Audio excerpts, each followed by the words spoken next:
from my notes to moderate the Malayalam session. എല്ലാവർക്കും നമസ്കാരം. IFPHന്റെ 1495 ദിവസത്തെ മലയാള പരിപാടിയിലേക്ക് സ്വാഗതം. ആദ്യമായി ഒരു നിമിഷത്തെ മൗന പ്രാർത്ഥന.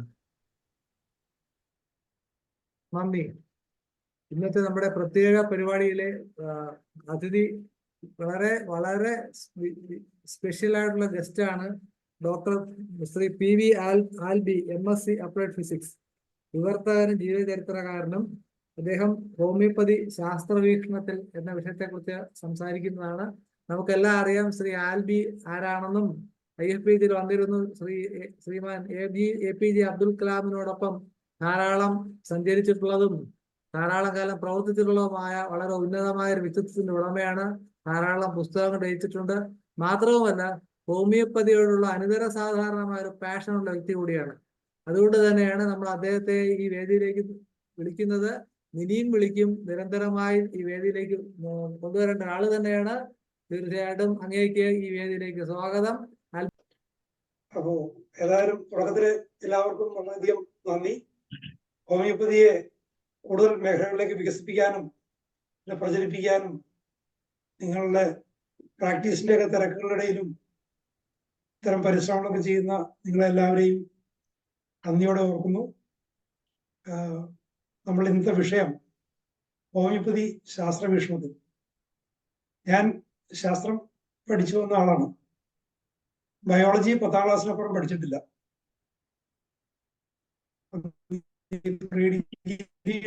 കാലമാണ് മാത്തമാറ്റിക്സ്.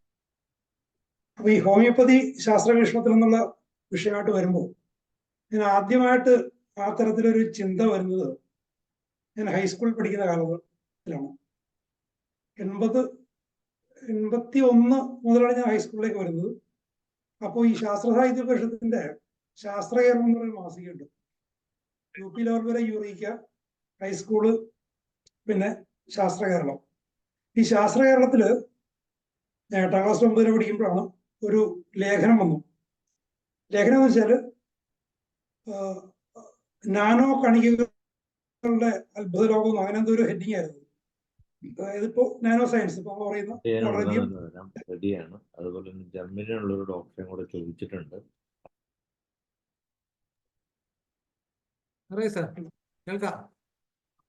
ഇടയ്ക്കെന്തോ ഒരു ഇൻട്രക്ഷൻ പോകും. അപ്പോ ആ ഒരു ശാസ്ത്രശാഖ സാമാന്യം വികസിച്ച ഒരു കാലഘട്ടത്തിലാണ്. എനിക്ക് തോന്നുന്നു പത്രങ്ങളൊന്നും ഞാൻ കണ്ടിട്ടില്ല. ആദ്യമായിട്ട് കാണുന്നത് ശാസ്ത്രകേരളത്തിലാണ്. ഈ ശാസ്ത്രസാഹിത്യ പരിഷത്തിന്റെ പ്രസിദ്ധീകരണമാണ്. വലിയ പ്രൊഫസർമാരൊക്കെയാണ് നടത്തിക്കൊണ്ടിരുന്നത്. അവർ ഏതോ ഇന്റർനാഷണൽ ജേർണലിൽ കണ്ടിട്ട് അത് വെച്ച് കുട്ടികൾക്ക് വേണ്ടി തയ്യാറാക്കിയതാണ്. അപ്പൊ ഞാനത് മുഴുവൻ വായിച്ചു. അപ്പോ പൂർണ്ണമായിട്ട് മനസ്സിലായില്ല. എന്നാലും ഒരു ചെറിയൊരു ബോക്സ് ആയിട്ട് ഉണ്ടായിരുന്നു, ഒരു കുഞ്ഞു ബോക്സ്. ആ ബോക്സിൽ പറഞ്ഞിരുന്നതാണ് ഈ ഒരു അതിസൂക്ഷ്മ കണികകൾ, അതിന്റെ പ്രോപ്പർട്ടീസ്, അതായത് അതിസൂക്ഷ്മ കണികകളെ നമുക്ക് മാനിപ്പുലേറ്റ് ചെയ്യാം. അതായത് അറ്റോമിക് ലെവലിൽ നമുക്ക് മാനിപ്പുലേറ്റ് ചെയ്യാൻ പറ്റും. അതാണ് അതിൻ്റെ ഒരു സവിശേഷത. അപ്പോൾ ആ ഒരു ഇത് ഉപയോഗിച്ചുകൊണ്ട് ഹോമിയോപ്പതി പോലെ ശാസ്ത്രീയ അടിത്തറയില്ലാത്ത ചില കാര്യങ്ങളെ വിശദീകരിക്കാൻ പറ്റിയേക്കും എന്നുള്ള ഒരു പ്രൊഡിക്ഷൻ. ഒരു കുഞ്ഞു ബോക്സ്. ഇതിനാണ് ഞാൻ നാനോ ടെക്നോളജിയെ കുറിച്ചും ഹോമിയോപ്പതി സംഭവങ്ങൾ ഉണ്ടെന്നതിനെ കുറിച്ചുള്ള ചിന്ത വരുന്നത്. കുട്ടികളഞ്ഞു. ഹോമിയോപ്പതിയെ കുറിച്ച് എനിക്കറിയാം. ഇത് കിസ് ബുക്കുകളിൽ നിന്നൊക്കെ ഉള്ളൊരു അറിവാണ്, സാമൂഹ്യ ഹനിമ എന്നുള്ള കാര്യങ്ങൾ. പിന്നീട് ഞാൻ BSc ഫിസിക്സിന് ചേർന്നു. ചേർന്നെന്ന് വെച്ചാൽ വെറുതെ ഒരു ഡിഗ്രി എടുക്കാൻ വേണ്ടി ചേർന്നതല്ല. ഫിസിക്സ് ഒരു കാര്യമായിട്ട് പഠിക്കാൻ വേണ്ടി തന്നെ ചേർന്നതാണ്. അതായത് ആ സമയത്ത് ഈ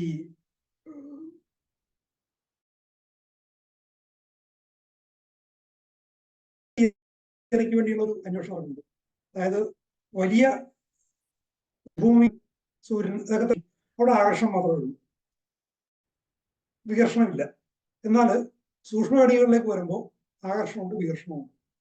ന്യൂക്ലിയർ പാർട്ടിക്കിൾസിലേക്ക് വരുമ്പോൾ വളരെ ശക്തമായിട്ടുള്ള ഫോഴ്സസ്, വീക്ക് ഫോഴ്സ്. എന്തുകൊണ്ട് ഗ്രാവിറ്റേഷൻ തിയറിയുടെ ആളായിട്ടാണ് കാണുന്നതെങ്കിലും ഒരുപാട് വിഷയങ്ങൾ അദ്ദേഹം വ്യാപിച്ചിട്ടുണ്ട്. ഇത് നോബൽ സമ്മാനം കിട്ടിയത് ഫോട്ടോണിക്സിലാണ്. ബ്രൗണിയൻ മോഷനെ കുറിച്ചുള്ള സൂക്ഷ്മകണികകളുടെ ചലനത്തെ കുറിച്ചുള്ള പ്രധാനപ്പെട്ട തിയറി ഐൻസ്റ്റീൻ്റെയാണ്. അപ്പൊ ഐൻസ്റ്റീൻ ഈ യൂണിഫൈഡ് തിയറിയുടെ രംഗത്ത് പ്രവർത്തിക്കുന്നുണ്ട്. അപ്പോ ആ ഒരു രംഗത്തേക്ക് ഗവേഷണം ചെയ്യണമെന്ന താല്പര്യത്തോടുകൂടിയാണ് ഞാൻ BSc ചേർന്നത്. അപ്പോൾ അങ്ങനെ ചേർന്ന് എറണാകുളം സെയിന്റ് ആൽബർട്ട്സ് കോളേജിലായിരുന്നു. അപ്പോൾ നല്ലൊരു ലൈബ്രറി ഉണ്ട് അവിടെ. ആ ലൈബ്രറിയിൽ പോയി ഞാൻ ആദ്യം തപ്പിയ പുസ്തകങ്ങളൊന്നാണ് ഈ നാനോ ടെക്നോളജിയെ കുറിച്ചാണ്. അപ്പോൾ നാനോ ടെക്നോളജിയെ കുറിച്ചുള്ള ഒരു സയന്റിഫിക് പ്രൊഡിക്ഷനും അതിലൊരു സയന്റിഫിക് ബേസും ഉണ്ടാക്കിയത് സർ റിച്ചാർഡ് ഫെയ്ൻമാൻ എന്ന് പറയുന്ന കാൽടെക്സ്റ്റിലെ പ്രൊഫസറാണ്. അദ്ദേഹത്തിന്റെ ഒരു ഫെയ്ൻമാൻ ലെക്ചേഴ്സ് എന്ന് പറയുന്ന ബുക്കുണ്ട്. അത് തപ്പിയെടുത്ത് ഞാൻ വായിച്ചു. അത് ഞാൻ ഹോമിയോപ്പതി ചികിത്സയിലേക്ക് ആയി കഴിഞ്ഞു. പക്ഷെ ഹോമിയോപ്പതിയെ കുറിച്ച് വായിച്ചിട്ടില്ല, ഓർഗണിന്റെ കയ്യിലെത്തിയിട്ടില്ല. കാരണം ഞാനത് വായിച്ചു നോക്കുക. പിന്നീട് ഞാനൊരു കോപ്പി വാങ്ങി. അത് ഞാൻ ഒരുപാട് ഉപയോഗിച്ചൊരു പുസ്തകമാണ്. ഇതാണ് ആ പുസ്തകം. ഇതാണ് ഈ നാനോ ടെക്നോളജിയെ കുറിച്ചുള്ള ഫണ്ടമെന്റൽ പ്രൊഡിക്ഷൻ വരുന്നത്. ഫെയ്ൻമാൻ ലെക്ചേഴ്സ് ഇതിൽ പറയുന്നുണ്ട് കാര്യങ്ങൾ. അതിനുശേഷം ഒരു വർഷമൊക്കെ കഴിഞ്ഞ് ഞാൻ സെക്കൻഡ് ഇയറിൽ പഠിക്കുമ്പോഴാണ് ഓർഗൻ ഓഫ് മെഡിസിനുള്ള പുസ്തകം വളരെ യാദൃശ്യമായി എറണാകുളം പബ്ലിക് ലൈബ്രറി നല്ല കയ്യിൽ നിന്ന് കിട്ടുന്നത്. ഞാനതിന്റെ ഫസ്റ്റ് ആപ്രഷൻ, അത് ഭട്ടാചാര്യൻ കമ്പനി പബ്ലിഷ് ചെയ്ത ബുക്കാണ്. ഒരുപാട് ഒരു ഡോക്ടർ മജിന്ദാറിന്റെ വലിയൊരു കമന്ററി, ഒരുപാട് ലേഖനങ്ങൾ അതിലുണ്ട്. ഞാനതിൽ ഈ എൻ്റെ മെയിൻ ടെക്സ്റ്റ് ഫസ്റ്റ് ആഫ്രിസമാണ് എടുത്ത് വായിച്ചത്. എനിക്ക് വളരെ ഇഷ്ടമായി. ഞാൻ ലൈബ്രറി തന്നെ ഇരുന്ന് വായിച്ചു. പിന്നീട് ഞാൻ എടുത്തു. എനിവേ അതിനങ്ങൾ വായിച്ചു വന്നു കഴിഞ്ഞപ്പോൾ ഈ ഹോമിയോപ്പതിയുടെ പ്രിൻസിപ്പിൾസ് പറയുന്നുണ്ട്. അതിൽ നമ്മൾ ഈ ശാസ്ത്രീയത എന്നുള്ള വിഷയമായിട്ട് ബന്ധപ്പെട്ടുള്ള കാര്യങ്ങൾ ഞാൻ പറയാം. ഹനുമാൻ അതിനെ വിശദീകരിക്കുന്നത് ഞാൻ ഓർമ്മയിൽ നിന്ന് പറയുകയാണ്, എക്സാക്ട് വേർഡ്സ് അല്ല. നേർപ്പിക്കുമ്പോൾ, അതായത് സക്കഷൻ ചെയ്യുമ്പോൾ അല്ലെങ്കിൽ ഗ്രൈൻഡ് ചെയ്ത് നേർപ്പിക്കുമ്പോൾ ഒരു വിഷവസ്തു, ആഴ്സനിക്കം ആൽബം, വളരെ വിഷകരമായ വസ്തു, സൾഫർ, അത് കഴിച്ചാൽ മരിക്കും. ആഴ്സനിക് ആൽബം കഴിച്ചാൽ മരിക്കും. അതേപോലെ പല വിഷങ്ങളുണ്ട്. ഇത് സക്കഷൻ നടത്തുന്നതോറും, അതായത് നേർപ്പിക്കുകയും ഡൈല്യൂട്ട് ചെയ്യുകയും സക്കസ് ചെയ്യുകയും ചെയ്യുമ്പോൾ അല്ലെങ്കിൽ ഗ്രൈൻഡ് ചെയ്യുമ്പോൾ അതിൻ്റെ disease causing effect, disease causing force, മനുഷ്യന്റെ ജീവനെ ഹനിക്കുന്ന ആ ഒരു ശക്തി അത് ഡിമിനിഷ് ചെയ്ത് വരികയും അതോടൊപ്പം അതിൻ്റെ ഹീലിംഗ് പ്രിൻസിപ്പിൾ, അങ്ങനെ ഒരു വാക്കാണെന്നോ, ഹീലിംഗ് പ്രിൻസിപ്പിൾ എന്നോ ഹീലിംഗ് സ്പിരിറ്റ് എന്നോ അങ്ങനത്തെ ഒരു വാക്കാണ് ഉപയോഗിച്ചിരിക്കുന്നത്.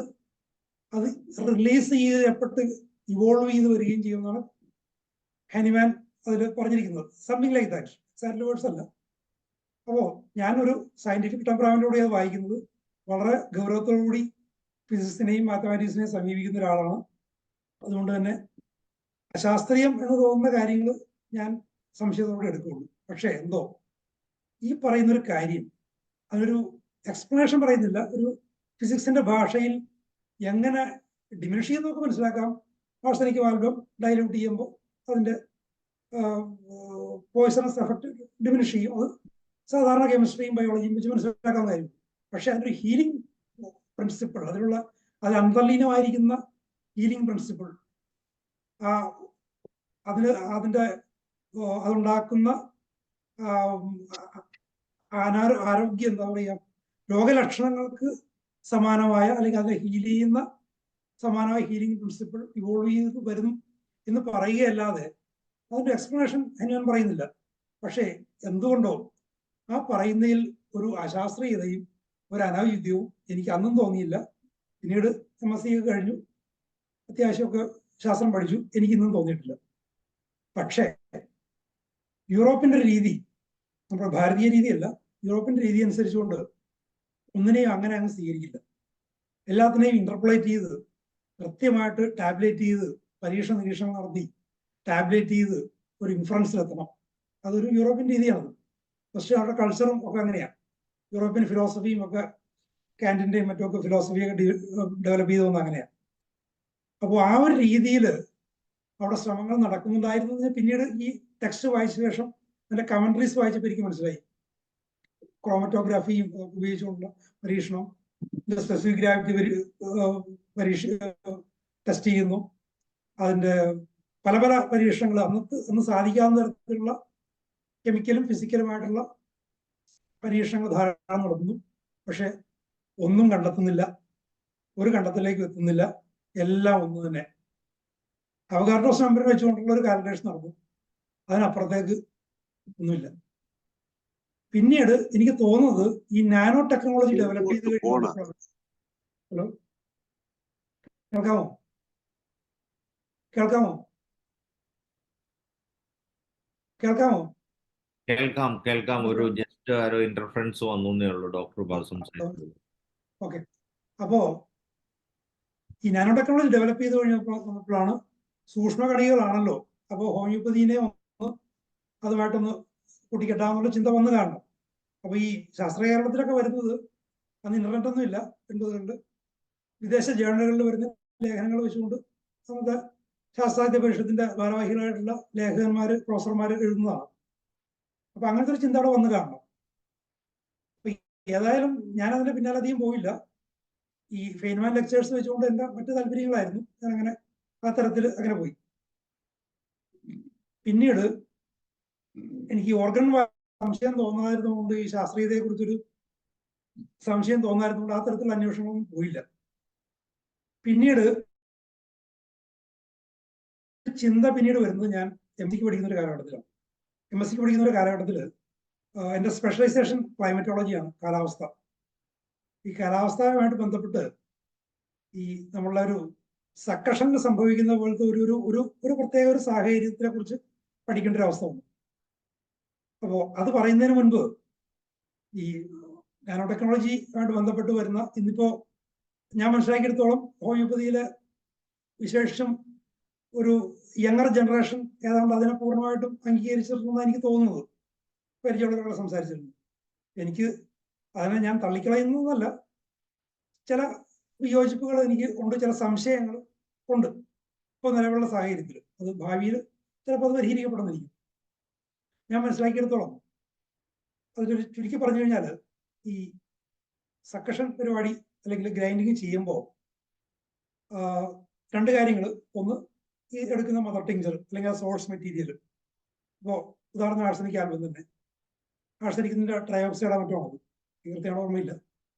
അത് ഓരോ സ്റ്റേജ് കഴിയുന്നതോറും ഡൈലൂട്ടായി വരുന്നു, അവസാനം മോളിക്കുലർ സ്റ്റേജിൽ വരുന്നു, പിന്നീട് അതിൻ്റെ സബ് മോളിക്കുലർ ലെവലിലേക്ക്, അതാണ് നാനോ പാർട്ടിക്കിൾസിലേക്ക് വരുന്നു. അത് സംഭാവ്യമാണ്. നാനോ ടെക്നോളജിയിൽ ഇതനുസരിച്ചുകൊണ്ട് ഈ അജിറ്റേഷൻ കൊണ്ടും ഗ്രൈൻഡിങ് കൊണ്ടും നാനോ പാർട്ടിക്കിൾസിനെ നമുക്ക് പ്രൊഡ്യൂസ് ചെയ്യാൻ പറ്റും, അല്ലെങ്കിൽ മാനുഫാക്ചർ ചെയ്യാൻ പറ്റും. അത്രത്തോളം ശരിയാണ്. ഇതിനോടൊപ്പം മറ്റൊരു കാര്യം കൂടെ നടക്കുന്നുണ്ട്. ഈ സക്കഷന്റെ ഭാഗമായിട്ട് തീർക്കുന്ന ഗ്ലാസ് വയലിന്റെ ഇന്നർ ലെവലിൽ നിന്നും സിലിക്കേറ്റ് ആണല്ലോ അത്. ഈ സിലിക്കേറ്റിന്റെ മോളിക്യൂൾസും വളരെ ചെറിയ തോതിൽ എന്താ പറയുക, അതിന്റെ ഫ്രിക്ഷൻ കൊണ്ട്, അതിന്റെ വിസ്കസ് ആക്ഷൻ കൊണ്ട് ഡിസോൾവ് ചെയ്ത് ഇതിലേക്ക് വരും. അതും ഈ നാനോ പാർട്ടിക്കിളായിട്ട് ക്രമേണ മാറും. ഗ്രൈൻഡിങ്ങിലാണെങ്കിൽ അവിടെയും അതിന്റെ പോസിബിൾ അതിൽ നിന്നും സിലിക്കേറ്റുകൾ വരാം. അപ്പോ അങ്ങനെ വരുന്ന ഈ സാധനങ്ങൾ, ഈ നാനോ പാർട്ടിക്കിൾസ് സോഴ്സ് മെറ്റീരിയൽ അല്ലെങ്കിൽ മദർ ടിങ്ചർ നാനോ പാർട്ടിക്കിൾസ് ഒരു ലെവൽ കഴിയുമ്പോൾ ഇല്ലാതാകാമെങ്കിലും, പറയാം എങ്കിലും ഇത് ഈ സിലിക്കേറ്റ് പാർട്ടിക്കിൾസുമായിട്ട് ചേർന്നിട്ട് അതില് സംതിങ്, അതിന്റെ പ്രോപ്പർട്ടി, അതിന്റെ സിഗ്നേച്ചർ ഈ സിലിക്കേറ്റിന്റെ നാനോ പാർട്ടിക്കിൾസിൽ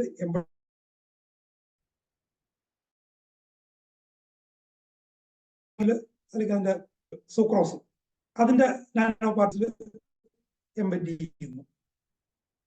അത് ആ ഒരു സോഴ്സ് മെറ്റീരിയലിന്റെ, അതായത് മദർ ടിങ്ചറിന്റെ പ്രോപ്പർട്ടിയെ ക്യാരി ചെയ്യുകയും അത് പിന്നീട് ഒരു രോഗിക്ക്, ഒരു രോഗശാന്തിക്ക് ബയോളജിക്കൽ ചേഞ്ചസ്, മെന്റലും ആകാം ഫിസിക്കലും ആകാം, ഉണ്ടാക്കുന്നു.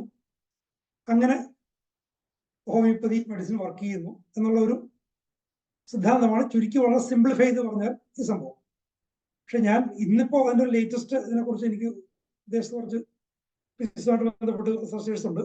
പോളണ്ടിൽ എൻ്റെ ഒരു സുഹൃത്ത്, എൻ്റെ ജൂനിയറായിട്ട് പഠിച്ച ഒരു സ്ത്രീ അവിടെ ഗവേഷണം ചെയ്യുന്നുണ്ട്. പുള്ളിക്കാരത്തി തന്ന ഒരു വിവരം അനുസരിച്ചുകൊണ്ട് ഈ എക്സ്റേയും അതേപോലുള്ള ചില ഇലക്ട്രോമാഗ്നറ്റിക് റേഡിയേഷൻ ഉപയോഗിച്ചുകൊണ്ട് ഈ ഹയർ പൊട്ടൻസീസിലുള്ള നാനോ പാർട്ടിക്കിൾസിനെ അല്ലെങ്കിൽ അതിൻ്റെ എഫക്ട്സിനെ അതിൻ്റെ പ്രോപ്പർട്ടീസിനെ അനലൈസ് ചെയ്യുന്നൊരു വിദ്യയാണ് ഇപ്പോൾ പുള്ളിക്കാരത്തിൻ്റെ അറിവനുസരിച്ചുകൊണ്ട് ഇപ്പോൾ ഉള്ളത്. അത് പുള്ളിക്കാരത്ത് പറയുന്നത് ഓട്ടോമാറ്റിക് അനാലിസിസ് വഴി പോസിറ്റീവ് റിസൾട്ട്സും നെഗറ്റീവ് റിസൾട്ട്സും ഒരേപോലെ കിട്ടുന്നതാണ്. ഒരേപോലെ പോസിറ്റീവ് റിസൾട്ട്സും നെഗറ്റീവ് റിസൾട്ടും കിട്ടിക്കഴിഞ്ഞാൽ എങ്ങനെ നമുക്ക് ഖണ്ഡിതമായിട്ട് പറയാൻ പറ്റില്ല. അപ്പോൾ പക്ഷേ ഇങ്ങനെ പറയുന്നതിന് എനിക്കൊരു സന്തോഷം തോന്നിയത്. കാരണം അത് ഞാൻ മറ്റു തരത്തിൽ വിശദീകരിക്കാം. ഞാൻ ഈ ഹോമിയോപ്പതി പരിചയിച്ചതിന് ശേഷം ഞാൻ BSc പഠിക്കുമ്പോൾ എന്നെ പോലെ തന്നെ കൂടുതൽ പേരും ഒരു ഡിഗ്രി എടുത്ത് BSc പരീക്ഷ എഴുതാനോ അങ്ങനെ വരുന്നവരാണ്. ക്ലർക്കുമാരായിട്ട് പോകാൻ ആഗ്രഹിച്ച് വരുന്നവരാണ്. ഫിസിക്സാലും മാത്തമാറ്റിക്സാലും അല്ല ടീച്ചർമാരൊക്കെ. എന്നെ പോലെ ഫിസിക്സിൽ വിശേഷിച്ചും തിയറട്ടിക്കൽ ഫിസിക്സിൽ ഈ യൂണിഫൈഡ് തിയറിയിലും മറ്റുമൊക്കെ റിസർച്ച് ചെയ്യണമെന്നുള്ള ആഗ്രഹത്തോടെ വന്നൊരു പ്രസാദ് എന്ന് പറഞ്ഞൊരു സുഹൃത്തുണ്ടായിരുന്നു. അദ്ദേഹം നമ്മുടെ വൈപ്പിനിലെ പ്രഗത്ഭ ഹോമിയോപാതായിട്ടുള്ള ഡോക്ടർ നാരായണമേനോന്റെ ഒരു അകന്ന ബന്ധു കൂടിയാണ്. അപ്പൊ ഞങ്ങൾ ഈ വിഷയം സംസാരിക്കും. അപ്പോ ഈ നമ്മളെ അവഗാഡ്രോ നമ്പർ വെച്ചുള്ള കാൽക്കുലേഷനിൽ നമുക്ക് സംശയങ്ങളൊന്നുമില്ല, അത് ഓക്കെയാണ്. പക്ഷെ അതിനുശേഷം ആ ഒരു ലെവലിന് ശേഷം ഒരു വയലില് നമ്മൾ ഉണ്ടാക്കുന്ന ഒരു higher potency 200 potency arsenic album തന്നെ ധാരാളം വയലുകൾ അതിന്റെ സോഴ്സ് മെറ്റീരിയലിൽ നിന്ന് അങ്ങനെ ഡിവൈഡ് ചെയ്ത് പോകുമ്പോൾ ധാരാളം വയലുകൾ ഉണ്ടാക്കാം. ഇതില് എല്ലാത്തിലും ആർസനിക് ആൽബത്തിന്റെ ഒരു മോളിക്യൂള് ഇനി നാനോ ടെക്നോളജി വെച്ചുകൊണ്ട് ചിന്തിച്ചു കഴിഞ്ഞാൽ ഒരു നാനോ പാർട്ടിക്കിള് ഉണ്ടാകുമോ? ഏതായാലും നമ്മൾ എടുത്ത ടിഞ്ചറിലുള്ള ഉദാഹരണത്തിന് ഒരു സിമ്പിൾ കാൽക്കുലേഷൻ ഒരു 10,000 അല്ലെങ്കിൽ 1,00,000 മോളിക്യൂൾസ് ഉണ്ടെന്ന് വെറുതെ വിചാരിക്കുക. ഈ 1,00,000 മോളിക്യൂൾസ് ഇല്ലാതാവില്ല.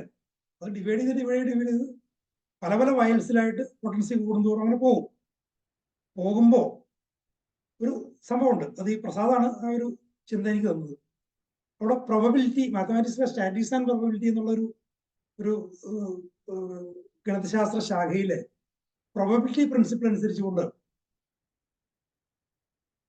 ഈ ഒരു പാർട്ടിക്കിള് ആർസനിക് ആൽബത്തിന്റെ നമ്മൾ എടുക്കുന്ന ഒരു പർട്ടിക്കുലർ സാമ്പിളിൽ ഒരു 200 പൊട്ടൻഷ്യൽ സാമ്പിളിൽ ആർസനിക് ആൽബത്തിന്റെ ഒരു മോളിക്യൂള് ഉണ്ടാകാതിരിക്കാനും സാധ്യതയുണ്ട്.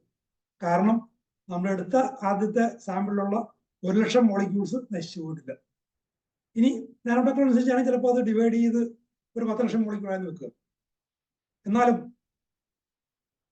ഒരു സാമ്പിളിൽ ഇനി 1000-ലേക്കും 10,000-ലേക്ക് പോയി കഴിഞ്ഞാൽ ഒരു വയലില് ആ വയലിൽ നിന്ന് നിങ്ങൾ ട്രീറ്റ്മെന്റ് എടുക്കുന്ന ഒരു ഡോസിൽ എടുക്കുന്ന ആ ഒരു ചെറിയൊരു ക്വാണ്ടിറ്റി മെഡിസിനിൽ ഈ എടുത്ത സോഴ്സ് മെറ്റീരിയലിന്റെ ഒരു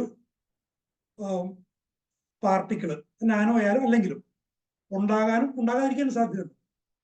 അത് ഈ പ്രോബബിലിറ്റി തിയറി അനുസരിച്ചുകൊണ്ട് വിസൗണ്ട് അനാലിസിസ് ചെയ്ത് കഴിഞ്ഞാൽ നമുക്ക് പറയാം അതിന്റെ ഇത്ര % ഇങ്ങനെ വരാം എന്നൊക്കെ നമുക്ക് പറയാൻ പറ്റും. അത് വിടുക. ഈ ഒരു ഘട്ടം വന്നപ്പോൾ എനിക്കൊരു സംശയം വന്നു. അപ്പൊ അങ്ങനെയാണെങ്കിൽ ഇപ്പൊ മെറ്റീരിയല് ഈ നാനോ മെറ്റീരിയല് ഉള്ളത് കൊണ്ടാണ് അല്ലെങ്കിൽ ഒരു മെറ്റീരിയൽ ഉള്ളത് കൊണ്ടാണ് ഇത് വർക്ക് ചെയ്യുന്നതെങ്കിൽ അതില്ലാത്ത സാമ്പിൾസും ഉണ്ടാവുമല്ലോ. ഇല്ലാത്ത സാമ്പിൾസ് എഫക്റ്റ് ഉണ്ടാക്കുന്നുണ്ടോ? അതെങ്ങനെ നമുക്ക് മനസ്സിലാക്കാൻ പറ്റുമെന്ന് ചിന്തിച്ചു കഴിഞ്ഞപ്പോൾ ആ സമയമായപ്പോഴേക്കും എനിക്ക് ഒരു സുഹൃത്തിനെ കിട്ടി. ഞാൻ പറയാറുള്ള ഡോക്ടർ ജൻബാബു. അദ്ദേഹം 2 വർഷം മുമ്പ് മരിച്ചുപോയി. അദ്ദേഹം എപ്പോഴും അദ്ദേഹത്തിന്റെ ചിന്തകൾ എപ്പോഴും എൻ്റെ ഒപ്പം ഉണ്ട്. അതുകൊണ്ടാണ് ചിത്രം ഞാൻ വെച്ചത്. അദ്ദേഹം BSc ഫിസിക്സ് പാസ്സായ ശേഷം സെൻട്രൽ ഗവൺമെന്റിന്റെ ഫിനാൻസ് മിനിസ്ട്രിയിൽ ചേരുകയും അതിന്റെ ഭാഗമായിട്ട് ഡിഫൻസിന്റെ ഓഡിറ്റ് വിഭാഗത്തിൽ ഉദ്യോഗസ്ഥനായിട്ട് ചേരുകയും ചെയ്തതാണ്. അദ്ദേഹം ഒരു സന്യാസിയെ പോലെ ജീവിച്ചിരുന്ന ആളാണ്. വിവാഹമൊന്നും കഴിച്ചിട്ടില്ല. ഒരുപാട് ഒഴിവ് സമയമുണ്ട്. അങ്ങനെ ഹോമിയോപ്പതി പഠിക്കാൻ ആരംഭിക്കുകയും കെൻസിന്റെ ലെക്ചേഴ്സ് ഓൺ ഫിലോസഫി വായിച്ച് ഹോമിയോപ്പതിയിലേക്ക് എത്തുക മാത്രമല്ല, എന്നെ പോലെ ഒരു തിയറട്ടിക്കൽ ലെവൽ ഭാഗത്തൊന്നുമല്ല. അദ്ദേഹത്തിന് ധാരാളം സമയം ഉണ്ടായിരുന്നു. ജോലി ചെയ്ത് വരുവാനുള്ളതുകൊണ്ട് അദ്ദേഹം പ്രാക്ടിക്കലായിട്ട് കൂടി പോവുകയും വളരെ ഗംഭീരമായിട്ടുള്ള റിസൾട്ടുകൾ, വളരെ ഹോമിയോപ്പതി പ്രിൻസിപ്പിളുള്ള സിംഗിൾ മെഡിസിൻ സിംഗിൾ ഡോസ് എന്നുള്ള പ്രിൻസിപ്പിളിനോട് പൂർണ്ണമായിട്ടും ചേർന്ന് മരിക്കുന്നവരെ പൂർണ്ണമായിട്ടും ചേർന്ന് നിന്നുകൊണ്ട് പ്രവർത്തിക്കുകയും കൊടുത്തതെല്ലാം തന്നെ ഗംഭീര റിസൾട്ട് ഉണ്ടാക്കുകയും ചെയ്ത ഒരാളാണ്. അപ്പൊ അദ്ദേഹത്തിന്റെ അനുഭവങ്ങളും പിന്നെ അന്ന് ഈ തൂലികാ സൗഹൃദമുണ്ട്. ഇപ്പൊ ഈ നമ്മളെ സോഷ്യൽ മീഡിയയൊക്കെ ഉള്ള പോലെ തൂലികാ സൗഹൃദം എനിക്ക് ഫിസിക്സിലും ലിറ്ററേച്ചറിലും ഹോമിയോപ്പതിയിലും കുറച്ച് സുഹൃത്തുക്കളുണ്ട്. ഇസ്രായേലിലും ഫ്രാൻസിലും ജർമ്മനിയിലും ഒക്കെ ഉണ്ട്. അവരുമായിട്ടൊക്കെ ഞാൻ കത്രപാട് നടത്തിയിട്ട് ഈ ഹയർ പൊട്ടൻസീസ് വളരെ ഫെയ്ത്ത്ഫുൾ ആയിട്ട് കൊടുത്തു കഴിഞ്ഞാൽ, അത് കൃത്യമായിട്ട് കൊടുത്തു കഴിഞ്ഞാൽ അത് ഫലിക്കാതിരിക്കുന്ന ഒരു സാഹചര്യം ഉണ്ടായിട്ടുണ്ടോ എന്ന് എനിക്ക് പറ്റുന്ന തരത്തിൽ അന്വേഷണം നടത്തി. എനിക്ക് മനസ്സിലായത്, ഒരു ദീർഘകാലത്തെ പരിശ്രമമായിരുന്നു. എനിക്ക് മനസ്സിലായത് കൃത്യമായിട്ടൊരു ആപ്ലിക്കേഷൻ ആണെങ്കിൽ ഫലിക്കാതിരുന്നിട്ടില്ല.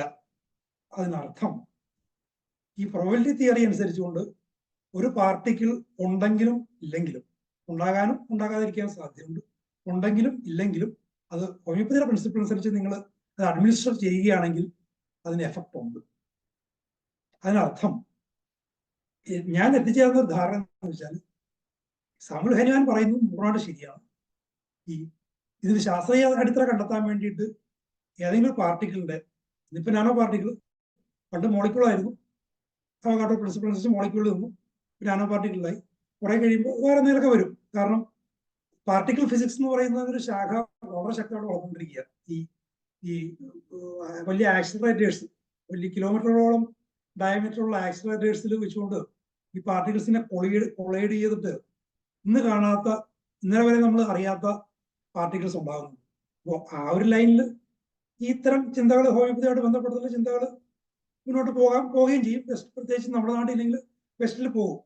അപ്പൊ അങ്ങനെയൊക്കെ വന്നാലും ഈ പാർട്ടിക്കിൾ കൊണ്ട് തന്നെയാണോ ഈ സംഭവം ഉണ്ടാകുന്നത്, ഈ എഫക്റ്റ് ഉണ്ടാകുന്നത് എന്നുള്ള കാര്യത്തിൽ അവിടെയും ഈ ഒരു പ്രോബബിലിറ്റിയുടെ പ്രശ്നം അവിടെ വരും. അപ്പൊ അങ്ങനെ നിൽക്കട്ടെ. ഇനി എൻ്റെ ഒരു ചിന്തയിലേക്ക് വരാം. ഇത് ഞാനൊരു ബാക്ക്ഗ്രൗണ്ടായിട്ട് പറഞ്ഞതേ ഉള്ളൂ.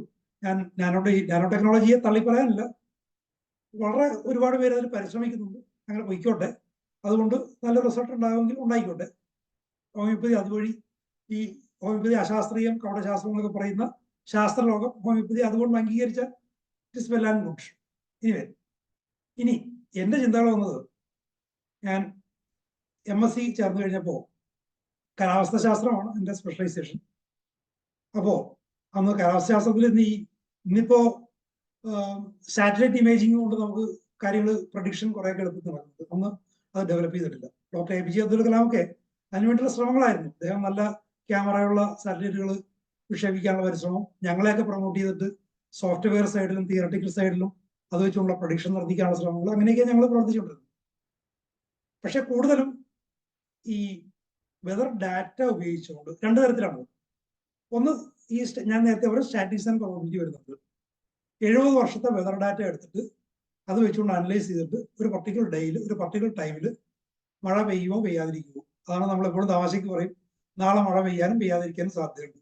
അത് പറയുന്നത് പറ്റുന്ന കൂടല്ല, സ്റ്റാറ്റിക്സ് ആൻഡ് പ്രോബബിലിറ്റിയാണ് അത് ഉപയോഗിക്കുന്നത്. അപ്പോൾ ഞാൻ നേരത്തെ ഒരു പാർട്ടിക്കിളിന്റെ, നാനോ പാർട്ടിക്കിളിനെ ഒരു ഹോമിയോപ്പതി ഡോസിൽ കാണാനും കാണാതിരിക്കാനും സാധ്യതയുണ്ടെന്ന് പറഞ്ഞ പോലെ തന്നെയാണ് സംഭവം. മഴ പെയ്യാനും പെയ്യാതിരിക്കാൻ സാധ്യത. അതൊരു വഴി. അത് കൃത്യമായിട്ട് ചെയ്യാൻ പറ്റും. ഉദാഹരണത്തിന് 1980 PT ഉഷ പങ്കെടുത്ത ഒളിമ്പിക്സിൽ PT ഉഷ ഓടിയ സമയത്ത് ആ ട്രാക്കിൽ എത്ര സ്പീഡിൽ എവിടെ നിന്ന് കാറ്റടിക്കുമെന്ന് റഷ്യയിലെ മീറ്ററോളജിസ്റ്റുകൾ പ്രവചിച്ചു. അത് 1910 മുതൽ ആ പ്രദേശത്തുള്ള 70 വർഷത്തെ വെതർ ഡാറ്റ വളരെ കൃത്യമായിട്ട് ഈ സ്റ്റാറ്റിക്സ് ആൻഡ് പ്രോബബിലിറ്റി കൊണ്ട് അനലൈസ് ചെയ്തിട്ടാണ്. ആ പറഞ്ഞ പോലെ തന്നെ ഉഷ ഓടിയ മത്സരത്തിൽ കൃത്യമായിട്ടുള്ള, ഞങ്ങൾക്ക് അതിനെക്കുറിച്ച് പഠിക്കാനുണ്ടായിരുന്നു, കൃത്യമായിട്ടുള്ള ദിശയിൽ കാറ്റോടി, ആ കാറ്റ് വീശി, ഹ്യൂമിഡിറ്റി, ടെമ്പറേച്ചർ ഒക്കെ ഏതാണ്ട് പൂർണ്ണമായിട്ടും കൃത്യമായിരുന്നു. അപ്പോൾ അത് നടക്കും. രണ്ടാമതൊരു സംഭവം എന്ന് വെച്ചാൽ, നമ്മൾ ഈ വിഷയമായിട്ട് ബന്ധപ്പെട്ട സംഭവം എന്ന് വെച്ചാൽ കാലാവസ്ഥ മോഡലിംഗ്. അതായത് അന്ന് ഏറ്റവും വലിയ പ്രശ്നം, കാലാവസ്ഥാ ശാസ്ത്രജ്ഞന്മാർ നേരിടുന്ന ഏറ്റവും വലിയ പ്രശ്നം ഈ ബംഗാൾ ഉൾക്കടലുള്ള ട്രോപ്പിക്കൽ മൺസൂൺ, ട്രോപ്പിക്കൽ സൈക്ലോൺസ്, ഈ ചുഴലിക്കാറ്റുകൾ വന്നിട്ട് അത് കൂടുതൽ ഇന്നിപ്പോ നമ്മളെ അറബിക്കടലിലൊക്കെ വരുന്നുണ്ട്. ഈ കഴിഞ്ഞ മാസം കാലം തെറ്റി സെപ്റ്റംബറിൽ പെയ്ത മഴയൊക്കെ അതുകൊണ്ടുണ്ടായത്. പണ്ട് അങ്ങനെ ഇല്ല. അത് ബംഗാൾ ഉൾക്കടലാണ് പ്രശ്നമുള്ളത്.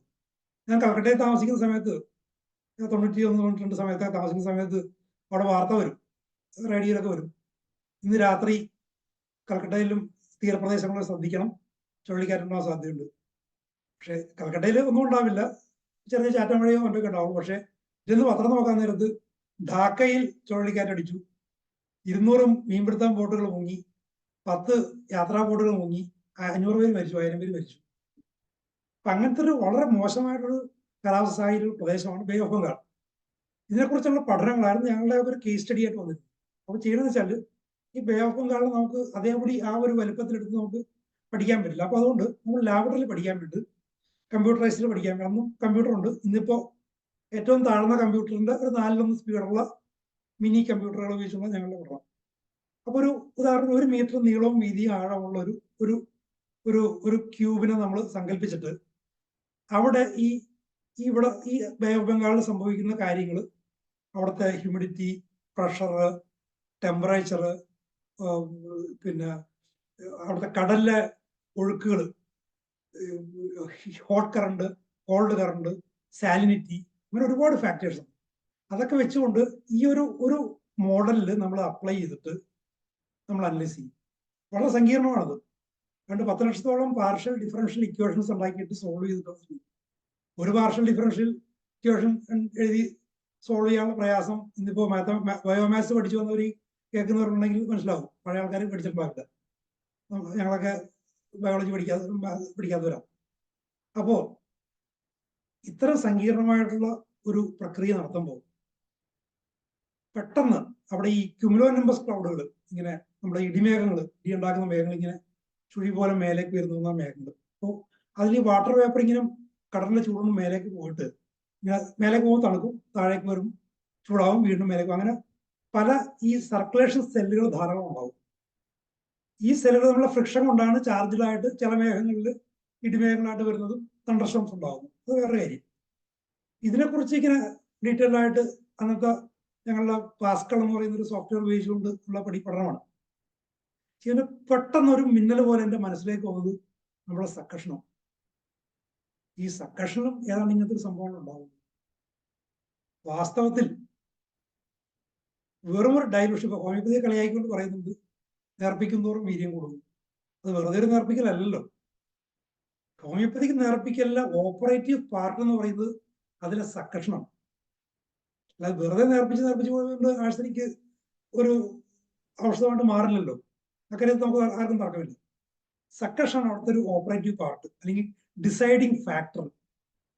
ഈ സക്കഷൻ എന്ന് സംഭവിക്കുന്നു ഏതാണ്ട് അതേപോലത്തെ ഒരു കാര്യമാണ് സംഭവിക്കുന്നത്. ആ ഒരു ചിന്ത തലയിൽ കിടന്നിട്ട് ഞങ്ങൾക്കൊന്ന് ഇത് അനലൈസ് ചെയ്യാൻ വേണ്ടി ഒരു എഞ്ചിനീയറിംഗ് മാത്തമാറ്റിക്സ് പഠിച്ചിട്ടാണ് ഞാൻ ചെയ്യുന്നത്. അത് പഠിപ്പിക്കാൻ വേണ്ടി ഒരു ഗസ്റ്റ് പ്രൊഫസർ വരുമായിരുന്നു, പ്രൊഫസർ സച്ചിദേവ് എന്ന് പറഞ്ഞത്. അന്ന് ഹൈക്കോടതിയിലെ ജസ്റ്റിസ് പി സുകുമാരൻ്റെ അനുജനാണ്. സുകുമാരൻ സാറിന്റെ ഭാര്യ ജസ്റ്റിസ് ഉഷയും അന്ന് ഹൈക്കോടതിയിലുണ്ട്. അപ്പൊ അവരുടെ എറണാകുളത്ത് ജഡ്ജസ് അവരുടെ അവരുടെ താമസ സ്ഥലത്തും താമസിച്ചിട്ടാണ് ആഴ്ചയിൽ 2 ദിവസം ക്ലാസ് എടുക്കാൻ പോകുന്നത്. അപ്പോൾ സച്ചി സാറിനോട് ഞാൻ ഹോമിയോപ്പതിയെ കുറിച്ച് അന്ന് ഹോമിയോപ്പതി ആവേശം മൂത്തിരിക്കുന്ന സമയമാണ്. കഴിയുന്നവരൊക്കെ ഞാൻ പറയും. സച്ചി സാറിനോട് ഞാൻ പറഞ്ഞിട്ടുണ്ട്. ഈ ഒരു ചിന്ത വന്നു കഴിഞ്ഞപ്പോൾ അദ്ദേഹം അടുത്ത ക്ലാസ് വന്നപ്പോൾ ഞാൻ ഈ ഒരു സാധ്യത വന്നു. അദ്ദേഹത്തിന് അത് ക്ലിക്ക് ചെയ്ത് നോക്കുന്നു. എനിവേ പിറ്റേ ദിവസം എന്നോട് വന്നിട്ട് പറഞ്ഞു, ആൽബി വീട്ടിലേക്ക് പോവാം, നമുക്ക് വീട്ടിൽ നിന്ന് സംസാരിക്കാം. അങ്ങനെ പറയാൻ കാരണമുണ്ട്, ഈ അദ്ദേഹത്തിന്റെ ജ്യേഷ്ഠന്റെ ഭാര്യ ജസ്റ്റിസ് ഉഷ ഹോമിയോപ്പതി ചികിത്സ തേടിയിരുന്നവരാണ്. അവര് എറണാകുളത്ത് ചിറ്റൂരുള്ള അയ്യപ്പൻകാവിലൊരു ഡോക്ടറെ അടുത്ത് പോയി അവർക്ക് ഈ റൈറ്റേഴ്സ് ക്രാമ്പ് എന്നൊരു പ്രശ്നം ഉണ്ടായിരുന്നു. അപ്പോൾ അതിന് ചികിത്സ ഹോമിയോപ്പതി ചികിത്സയായിരുന്നു, വളരെ എഫക്റ്റീവ് ആയിരുന്നു. അപ്പോൾ ജസ്റ്റിസ് ഉഷാനോട് പറഞ്ഞു, ഈ ഹോമിയോപ്പതിയുടെ ബലത്തിലാണ് ഞാൻ വിധികളൊക്കെ എഴുതിക്കൊണ്ടിരിക്കുന്നത്. അന്ന് കമ്പ്യൂട്ടറൊന്നും ഉപയോഗിക്കാൻ പാടില്ല. ഇപ്പോഴും കമ്പ്യൂട്ടർ അങ്ങനെ അടുത്ത കാലത്ത് കമ്പ്യൂട്ടർ ആയെന്ന് തോന്നുന്നു. നേരത്തെ കൈകൊണ്ട് തന്നെ വിധി എഴുതണം, മൊഴിയൊക്കെ കൈകൊണ്ട് തന്നെ എഴുതിയെടുക്കണം. അപ്പൊ ഹോമിയോപ്പതിയുടെ സഹായം കൊണ്ടാണ് ആൽബി ഞാൻ എന്റെ ജഡ്ജിപ്പണി ചെയ്തുകൊണ്ട് തോന്നുന്നു. അപ്പൊ അവരുടെ ഒരു പ്രോത്സാഹനവും മറ്റുമൊക്കെ ഉണ്ടായിരിക്കണം വീട്ടിലേക്ക് എല്ലാം പറഞ്ഞത്. വീട്ടിൽ ചെന്നിട്ട് ഞാൻ ഈ ഒരു ഫാക്ടേഴ്സ് പറഞ്ഞു, ഇങ്ങനെയുള്ള കുറച്ച് കാര്യങ്ങൾ ഒരു വയലിൽ സംഭവിക്കുന്നത്. അപ്പൊ ഞാൻ ലിസ്റ്റ് ചെയ്തത് ഈ സക്കഷൻ ചെയ്യുമ്പോൾ കൊടുക്കുന്ന ആ ഒരു വെലോസിറ്റി, അതുകൊണ്ടുണ്ടാകുന്ന മൂവ്മെന്റം അല്ലെങ്കിൽ ഇമ്പാക്ട്, ഈ നമ്മളെടുക്കുന്ന ആൽക്കഹോളിന്റെ സ്പെസിഫിക് ഗ്രാവിറ്റി. അപ്പോൾ അതിലേക്ക് ആഴ്സനിക്കം ആൽബം ചേർക്കുമ്പോഴും സൾഫർ ചേർക്കുമ്പോഴോ അല്ലെങ്കിൽ മറ്റൊന്നും ചേർക്കുമ്പോൾ അതൊരു ഡൈലൂട്ട് സൊല്യൂഷൻ ആയിട്ട് മാറുന്നു. ഈ ഡൈലൂട്ട് സൊല്യൂഷൻ അതിൻ്റെതായിട്ടുള്ള പ്രോപ്പർട്ടീസ് ഉണ്ട്. അത് ഓരോ ടിഞ്ചർ ചേർക്കുമ്പോഴും ഡിഫറെൻ്റ് ആകാം. അപ്പോൾ അതുമായിട്ട് ബന്ധപ്പെട്ട പ്രോപ്പർട്ടീസ്, ടെമ്പറേച്ചർ, ഈ വയലുമായിട്ടുള്ള ഫ്രിക്ഷൻ, അങ്ങനെ ഞാൻ കുറെ പ്രോപ്പർട്ടീസ് ലിസ്റ്റ് ചെയ്ത് കൊണ്ടുവരുന്നു. സച്ചി സാറ് അപ്പൊ എന്റെ കൂടെ ബാബുചേട്ടനെ ഞങ്ങൾ കൊണ്ടുവരുന്നു. ഞങ്ങൾ രണ്ടും കൂടെ ഞങ്ങൾ സംസാരിച്ചപ്പോൾ ജസ്റ്റിസ് സുഷായ്ക്ക് വളരെ ആവേശത്തോട് കേട്ടിരിക്കുകയായിരുന്നു. സച്ചി സാറും കുറെ ഫാക്ടേഴ്സ് കൊണ്ടുവന്നു, കുറെ കാര്യങ്ങൾ. എന്നിട്ട് ഇത് വെച്ചുകൊണ്ട് ഫ്ലൂയിഡ് ഡൈനാമിക്സ്, ഈ ചലനത്തിൽ ഇതിലുള്ള ഈ ആൽക്കഹോളിന്റെ ഈ ചലനം, ഈ ഒരു അജിറ്റേഷൻ ആണല്ലോ സക്കസ് ചെയ്യുമ്പോൾ, ഈ അജിറ്റേഷനെ അനലൈസ് ചെയ്യണമെങ്കിൽ ഫ്ലൂയിഡ് ഡൈനാമിക്സിന്റെ അല്ലെങ്കിൽ ഫ്ലൂയിഡ് മെക്കാനിക്സിന്റെ പ്രിൻസിപ്പിൾസ് ഉപയോഗിച്ചുകൊണ്ട് അപ്ലൈ ചെയ്ത് അനലൈസ് ചെയ്താലേ അവിടെ എന്ത് സംഭവിക്കുന്നു എന്ന് പറയാൻ പറ്റുള്ളൂ. അവിടെ എന്താ സംഭവിക്കുന്നത്? ഇപ്പോൾ നാനോ സയൻസുകാർ പറയുന്നത് പോലെ നാനോ പാർട്ടിക്കിൾസ് ഉണ്ടാകുന്ന ഒരു തർക്കമൊന്നുമില്ല, ഉണ്ടാകുന്നുണ്ടോ. അതല്ലാതെ മറ്റെന്തെങ്കിലും, എൻ്റെ ഒരു ഹൈപ്പോത്തസിസ് അന്നും എന്നും അതിലുപരിയായിട്ടുള്ള സംതിങ് എൽസ് അവിടെ സംഭവിക്കുന്നുണ്ടെന്നുള്ളത്. അതെങ്ങനെയെന്ന് അറിയണമെങ്കിൽ ഈ ഒരു തരത്തിൽ നമ്മൾ കാലാവസ്ഥയുടെ കാര്യത്തിൽ ഞാൻ പറഞ്ഞ പോലെ 10 ലക്ഷം പാർഷ്യൽ ഡിഫറൻഷ്യൽ ഇക്വേഷനാണ് ഉണ്ടാക്കിയെങ്കിൽ അതിന്റെ 10 മടങ്ങ് ഫാക്ടേഴ്സ് ആണ് നമ്മളൊരു വയലിൽ വരുന്നത്. അത്രയും ഫാക്ടേഴ്സിന് ഉപയോഗിച്ചുകൊണ്ട് ഒരു ഇതിൻ്റെ ഉള്ളിലെ ഫ്ലൂയിഡ് ഡൈനാമിക്സിനെ വളരെ സൂക്ഷ്മമായി, അതീവ സങ്കീർണമായ പ്രക്രിയ വളരെ സൂക്ഷ്മമായി അനലൈസ് ചെയ്താൽ മാത്രമേ അവിടെ എന്ത് സംഭവിക്കുന്നു എന്ന് ഈ പറയുന്ന ശാസ്ത്രീയമാണല്ലോ നമ്മുടെ വിഷയം, ശാസ്ത്രീയമാക്കണമല്ലോ, പെർഫെക്റ്റ് ശാസ്ത്രീയമായിട്ട് പറയാൻ പറ്റുമോ. അതിന് ഫ്യൂരിയർ സീരീസ് എന്നൊക്കെ പറയുന്ന ചില ഹയർ മാത്തമാറ്റിക്സിലെ ചില പ്രിൻസിപ്പിൾസ് ഒക്കെ അപ്ലൈ ചെയ്തിട്ട് നമ്മൾ ചെയ്യണം. അപ്പൊ ഇതെല്ലാം കേട്ട് സച്ചി സാർ പറഞ്ഞതാണ്, ആൽബി ഈ കാലാവസ്ഥ ശാസ്ത്രത്തിന്റെ കാര്യത്തിൽ സെൻട്രൽ ഗവൺമെന്റിന്റെ വൻ ഫണ്ടിങ് ഉണ്ട്, ലോക കാലാവസ്ഥാ സംഘടനയുടെ ഫണ്ടിങ് ഉണ്ട്. അതൊക്കെ വെച്ചുകൊണ്ടാണ് ഇന്ത്യയിൽ ആദ്യമായിട്ട് സൂപ്പർ കമ്പ്യൂട്ടർ കൊണ്ടുവന്നത് ഇതിനു വേണ്ടി തന്നെയാണ്. അങ്ങനെയൊക്കെയാണ്. എന്നിട്ട് പോലും അതിന്റെ പ്രയാസം നമുക്ക് അറിയാറുണ്ട്. അപ്പൊ അതിന്റെയൊക്കെ ഒരു ഫ്രാക്ഷൻ ഫണ്ടിങ് പോലും ഈ ഒരു വിഷയത്തിന് കിട്ടില്ല. അത് വെച്ചുകൊണ്ട് നമുക്ക് എന്ത് ചെയ്യാൻ പറ്റും? പ്രായോഗികമായിട്ട് ചിന്തിക്കും, ഇതിൽ നമ്മൾ മുന്നോട്ട് പോകണോ വേണ്ടയോ. അപ്പോൾ ഞാൻ ആലോചിച്ചിട്ട് പറഞ്ഞു നമ്മൾ അധികം മുന്നോട്ട് പോകണ്ട. കാരണം ഫണ്ടിങ് എന്നുള്ള സാധനം പ്രതീക്ഷിക്കണ്ട. ഇത് 89, 96 സമയത്തുണ്ടായ കാര്യമാണ്. കിട്ടില്ല. നമുക്കൊരു ഒരു സ്വപ്നമായിട്ട് മനസ്സിൽ നിർത്താവുന്നേ ഉള്ളൂ. കാരണം വളരെ ശക്തിയേറിയ സൂപ്പർ കമ്പ്യൂട്ടറുകൾ വേണ്ടി വരും, ഒരുപാട് പേര് ഇതിനു വേണ്ടി പരിശ്രമിക്കേണ്ടി വരും, അല്ലെങ്കിൽ മാത്തമാറ്റീഷ്യൻ വേണ്ടി വരും, ഫ്ലൂയിഡ് മെക്കാനിക്സിൽ വളരെ പ്രഗത്ഭരായ ആളുകൾ വേണ്ടി വരും. പിന്നീട് ഈ ഒരു വിഷയം ഞാൻ കലാം സാറുമായിട്ട് ബന്ധപ്പെട്ട് കഴിഞ്ഞപ്പോൾ അദ്ദേഹത്തിന്റെ ഗുരുനാഥൻ ധവാൻ കലാം സാറിനെ പ്രൊമോട്ട് ചെയ്ത ആളും നമ്മുടെ ISROയുടെ ചെയർമാനുമായിരുന്ന ആള്, അദ്ദേഹം ഫ്ലൂയിഡ് മെക്കാനിക്സിന്റെ അദ്ദേഹത്തിന് ഗവേഷണം തരായിരുന്നു. അത് എയറോനോട്ടിക്സായിട്ട് ബന്ധപ്പെട്ടാണ്.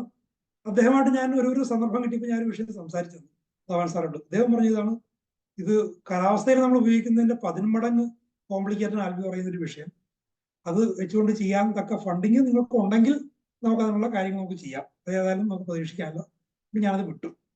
ഇനി എൻ്റെ ഒരു ചിന്തയിലേക്ക് വരാം. എന്റെന്ന് വെച്ചാൽ ബാബുചേട്ടനും ഞാനും ഒരുമിച്ച്, അദ്ദേഹം ഫിസിക്സ് ബാക്ക്ഗ്രൗണ്ടുള്ള ആളാണ്, ഫിസിക്സ് വളരെ സീരിയസ് ആയിട്ട് പഠിച്ചുകൊണ്ടിരുന്ന ആളാണ്. ഞങ്ങൾ 2 തരത്തിലാണ് ചിന്തിച്ചത്. ഞങ്ങൾ മെറ്റീരിയൽ അങ്ങനെ വിട്ടു.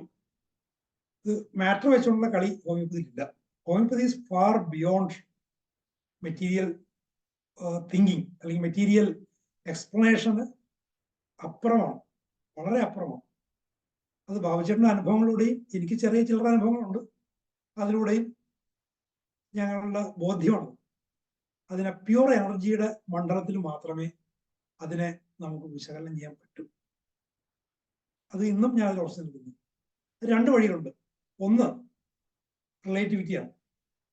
ഐൻസ്റ്റീൻ്റെ റിലേറ്റിവിറ്റി പ്രിൻസിപ്പിൾസ് കൊണ്ട് മാറ്റർ എനർജിയായിട്ട് മാറുന്നു. അതിനെക്കുറിച്ച് സാമാന്യ ധാരണ എല്ലാവർക്കും തന്നെ ഉണ്ട്. E=mc² എന്ന ഇക്വേഷൻ ഒരു കൊച്ചുകുട്ടികൾക്ക് പോലും അറിയാം. അത് ഉപയോഗിച്ചുകൊണ്ട് വളരെ വലിയ അളവിലുള്ള ഊർജ്ജം ഉണ്ടാകും. പക്ഷെ നമ്മളെ സംബന്ധിച്ചുള്ള അങ്ങനെ വലിയ ഊർജ്ജത്തിന്റെ വിഷയം ഇവിടെ ഉദിക്കുന്നില്ല. വളരെ ജെന്റിലായിട്ടുള്ള, വളരെ മോഡറേറ്റഡ് ആയിട്ടുള്ള എനർജിയാണ് നമുക്കുള്ളത്. നമ്മളുടെ ഹെനിമാൻ അതിൻ്റെ ഒരു വൈറ്റൽ പ്രിൻസിപ്പിൾ അല്ലെങ്കിൽ ഹീലിംഗ് പ്രിൻസിപ്പിൾ എന്നൊക്കെ പറയുന്ന അല്ലെങ്കിൽ ഹീലിംഗ് സ്പിരിറ്റ് എന്നോ ഒക്കെ പറയുന്ന, അല്ലെങ്കിൽ വൈറ്റൽ ഫോഴ്സ് എന്ന് പറയുന്ന, വൈറ്റൽ ഫോഴ്സ് എന്ന് പറഞ്ഞാൽ വൈറ്റൽ പ്രിൻസിപ്പിൾ എക്സർട്ട് ചെയ്യുന്നത്, അതാണ് എൻ്റെ ഫോഴ്സ് എന്ന് പറയുന്ന, അത് വളരെ മൈന്യൂട്ടാണ്. അപ്പോ അത്രക്ക് മിനിസ്ക്യൂൾ ആയിട്ടുള്ള ലെവലില് ഒരു മാറ്ററിന്റെ ഒരു ട്രാൻസ്ഫോർമേഷൻ സംഭവിച്ചിരിക്കാം. അത് ഒരു സങ്കല്പമാണ്. സംഭവിക്കുന്നില്ല ഇല്ലെന്ന് അറിയണമെങ്കിൽ ഞാൻ നേരത്തെ പറഞ്ഞ പോലെ വളരെ സങ്കീർണമായിട്ടുള്ള ഈ ഫ്ലൂയിഡ് ഡൈനാമിക്സിൽ വെച്ചുകൊണ്ടുള്ള അനലൈസുകൾ നടത്തേണ്ടി വരും. അത് തൽക്കാലം നമുക്ക് സാധിക്കില്ല. അപ്പോൾ അതൊന്ന്. രണ്ടാമതൊരു സാധ്യത മാറ്റർ വേവ് പ്രിൻസിപ്പിൾ. റിലേറ്റിവിറ്റി എല്ലാവർക്കും അറിയാം. മാറ്റർ വേവ് പ്രിൻസിപ്പിളിനെ കുറിച്ച് എല്ലാവരും അറിയണമെന്നില്ല. സംഭവം ഇത്രയേ ഉള്ളൂ. ഏത് മാറ്ററിന്, ഇപ്പോൾ വലിയൊരു നക്ഷത്രമായാലും ഭൂമിയായാലും ഒരു മണൽത്തരിയായാലും ഒരു ആറ്റം ആയാലും ഒരു മോളിക്യൂൾ ആയാലും ഒരു നാനോ പാർട്ടിക്കിൾ ആയാലും അതിൻ്റെ അക്കമ്പനിങ് ഇലക്ട്രോമാഗ്നറ്റിക് വേവ് ഉണ്ട്. അക്കമ്പനിങ് ഇലക്ട്രോമാഗ്നറ്റിക് വേവ്, അതാണ് മാറ്റർ വേവ്. ആ വേവിന്റെ വേവ് ലെങ്ത് കണ്ടെത്താനും അതിന്റെ എനർജി കണ്ടെത്താനും വളരെ സിമ്പിളാണ്. ഈ റിലേറ്റിവിറ്റിയുടെ E mc² വളരെ സിമ്പിളായിട്ടുള്ള ഇക്വേഷനാണ്. ഈ വേവിന്റെ വേവ് ലെങ്തും ഈ മാറ്ററിന്റെ മാസും പിന്നെ പ്ലാങ്ക്സ് കോൺസ്റ്റന്റും, ഇത്രേ ഉള്ളൂ. വളരെ സിമ്പിളാണ്. പക്ഷെ അത് ഉപയോഗിച്ച് ബാബുചേട്ടനുമായിട്ട് ഞങ്ങൾ ചർച്ച ചെയ്തിരുന്നു. അത് അപ്ലൈ ചെയ്തുകൊണ്ട് നമുക്ക് ഈ ഹോമിയോപ്പതിയുടെ ഈ വൈറ്റൽ പ്രിൻസിപ്പിളിനെ, അല്ലെങ്കിൽ ക്യൂറേറ്റീവ് ഫോഴ്സിനെ, അല്ലെങ്കിൽ ക്യൂറേറ്റീവ് പ്രിൻസിപ്പിളിനെ, ഓരോ മെറ്റീരിയലിലും അടങ്ങിയിരിക്കുന്ന ഓരോ മദർ ടിങ്ചറിനെയും നമ്മൾ ഹോമിയോപ്പതിക്കലി ഡെവലപ്പ് ചെയ്യുമ്പോൾ അതിൽ നിന്ന് റിലീസ്ഡായി വരുന്ന ആ ടിപ്പിക്കൽ ക്യൂറേറ്റീവ് പ്രിൻസിപ്പിളിനെ നമുക്ക് മാറ്റർ വേവ് പ്രിൻസിപ്പിൾ വെച്ചുകൊണ്ട് നമുക്ക് എക്സ്പ്ലെയിൻ ചെയ്യാൻ പറ്റില്ല എന്നുള്ള നിഗമനത്തിലെത്തി. പിന്നീട് ഞാൻ ഇപ്പോൾ നിൽക്കുന്ന ചിന്താഗതി ഈ റിലേറ്റിവിറ്റിയെ ആശ്രയിച്ചുകൊണ്ട്, റിലേറ്റിവിറ്റിയുടെ നമ്മളിപ്പോൾ കാണുന്ന അറ്റം ബോംബ് പൊട്ടിക്കുകയും മറ്റൊക്കെ ചെയ്യുന്ന ആ ഒരു ലെവലിലല്ല, വളരെ സൂക്ഷ്മമായ ലെവലിൽ. അപ്പോൾ പ്രശ്നം കൂടുതൽ സങ്കീർണമാവുകയാണ്. ഈ വളരെ ചെറിയ മാസിനെ മെഷർ ചെയ്യാനും ആ മാസ് ഈ സക്കഷൻ പ്രോസസ്സിൽ എങ്ങനെ, ഏത് തരത്തിൽ, എവിടെ നിന്ന് റിലീസ്ഡ് ആകുന്നു, അത് എങ്ങനെ ട്രാൻസ്ഫോംഡ് ആകുന്നു, ആ ട്രാൻസ്ഫോംഡ് ആകുന്ന എനർജിയുടെ ക്വാളിറ്റി എന്ത്. ഇനി എനർജി എന്നുള്ള സാധനത്തിന് അതിന് വെറുതെ ഇങ്ങനെ നിൽക്കാൻ പറ്റില്ലല്ലോ. എനർജി ഒരിക്കലും സ്റ്റാറ്റിക് ആയിട്ട് നിൽക്കുന്ന ഒരു സംഭവമല്ല. ഹീറ്റ് ആയാലും ലൈറ്റ് ആയാലും മാഗ്നറ്റിസം ആയാലും എന്തായാലും ശരി, അത് എമിനേറ്റ് ചെയ്യുന്നൊരു സംഭവമാണ്. അത് ഒരു ഹോമിയോപ്പതിക് ഡോസേജിൽ അതെങ്ങനെ കണ്ടെയ്ൻ ചെയ്യുന്നു, അങ്ങനെ ഒരുപാട് സങ്കീർണമായിട്ടുള്ള വിഷയങ്ങൾ അതിൽ അന്തർഭവിച്ചിട്ടുണ്ട്. അപ്പോ അതൊരു പാശ്ചാത്യ ശാസ്ത്രീയ വിശകലന രീതി അനുസരിച്ച് വിശകലനം ചെയ്യാവുന്നൊരു വഴിയാണ്, ഒരു വിഷയം തന്നെയാണ്. പക്ഷെ നമുക്കിപ്പോൾ ലഭ്യമായിരിക്കുന്ന ടൂൾസ് ഉപയോഗിച്ചുകൊണ്ട് എത്രത്തോളം പോകാൻ പറ്റും എന്ന് പറയാൻ പറ്റില്ല. ഭാവിയിൽ പോകാൻ പറ്റില്ല എന്നും പറയാൻ പറ്റില്ല. ഞാനൊക്കെ പഠിച്ചിരുന്ന കാലത്തേക്കാൾ എത്രയോ വികസിച്ചു കഴിഞ്ഞു. ഈ കഴിഞ്ഞ 10-35 വർഷം കൊണ്ട് ഒരുപാട് വികസിച്ചു കഴിഞ്ഞു. അതുപോലെ ഇനിയും തലമുറകൾ വരാൻ കിടക്കുന്നു. അപ്പോൾ ചിലപ്പോൾ ഇതൊക്കെ സംഭാവ്യമായെന്നിരിക്കാം. ഞാൻ ഈ നാനോ പ്രിൻസിപ്പിൾ അനുസരിച്ചുകൊണ്ടുള്ള ആ ഒരു വിശദീകരണ ശ്രമങ്ങളെ തള്ളിപ്പറഞ്ഞുകൊണ്ടല്ല ഞാൻ പറയുന്നു. അത് അതിന്റെ വഴിക്ക് പൊയ്ക്കോട്ടെ, അത് കണ്ടെത്താതിരിക്കുകയോ ചെയ്തോട്ടെ. ഏതായാലും എൻ്റെ ഒരു ഇതനുസരിച്ചുകൊണ്ട് ഹോമിയോപ്പതിയുടെ ശാസ്ത്രീയത തേടുമ്പോൾ മാറ്റർ എന്നുള്ള, അല്ലെങ്കിൽ മെറ്റീരിയൽ ആയിട്ടുള്ള ചിന്താഗതിയെ മാറ്റിവെക്കണം എന്നുള്ളതാണ് എൻ്റെ വ്യക്തിപരമായ വ്യക്തമായ ബോധ്യം. അതിന് നമുക്ക് തേടാവുന്ന വഴി പ്യുവർ എനർജിയുടെ മാർഗമാണ്. അതെങ്ങനെയാന്നുള്ളത് കാലം തെളിയിക്കേണ്ടത്. അതങ്ങനെ അതിന്റെ വഴിക്ക് പൊയ്ക്കോട്ടെ. അപ്പോ ഇനി മറ്റൊന്ന്, ഞാൻ ഈ പെയിൻമാന്റെ ലെക്ചേഴ്സ് ഞാൻ ഇങ്ങനെ വെറുതെ ഒന്ന് നോക്കി എടുത്തു കഴിഞ്ഞപ്പോ അതിലെനിക്കൊരു കുറച്ച് പഴയൊരു കടലാസ് എനിക്ക് കിട്ടി. ഞാൻ പണ്ടിങ്ങനെ പുസ്തകങ്ങൾ വായിക്കുമ്പോൾ എൻ്റെ സ്വന്തം പുസ്തകമാണെങ്കിൽ മാർജിനിൽ ഞാൻ എൻ്റെ ചിന്തകൾ ഞാൻ എഴുതി വെക്കും. ലൈബ്രറി ബുക്കാണെങ്കിൽ നമുക്ക് അങ്ങനെ അതിൽ എഴുതാൻ പറ്റില്ല. അതുകൊണ്ട് ഞാനൊരു കടലാസ് എടുത്തിട്ട് എഴുതും. അങ്ങനെ ഈ യൂണിഫൈഡ് തിയറിയെ കുറിച്ച് ഐൻസ്റ്റീൻ്റെ കുറച്ച് ഈ മസാച്യുസെറ്റ്സ് ഇൻസ്റ്റിറ്റ്യൂട്ട് ഓഫ് ടെക്നോളജിയിൽ അദ്ദേഹം നടത്തിയ കുറച്ച് പ്രഭാഷണങ്ങൾ കമ്പൈൻ ചെയ്തൊരു പുസ്തകം ഇറങ്ങിയിരുന്നു. ആ പുസ്തകം ഞാൻ വായിച്ചപ്പോൾ അതിലെടുത്ത നോട്ട്സ്, അതായത് അത്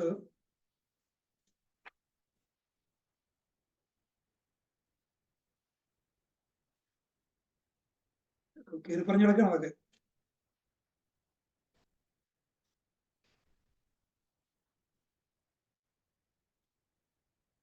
1986 1987 സെപ്റ്റംബർ 11 എഴുതിയ ഞാൻ ഡേറ്റ് ഒക്കെ എഴുതി വെച്ചിട്ടുണ്ട്. അതില് അദ്ദേഹം പറയുന്നത്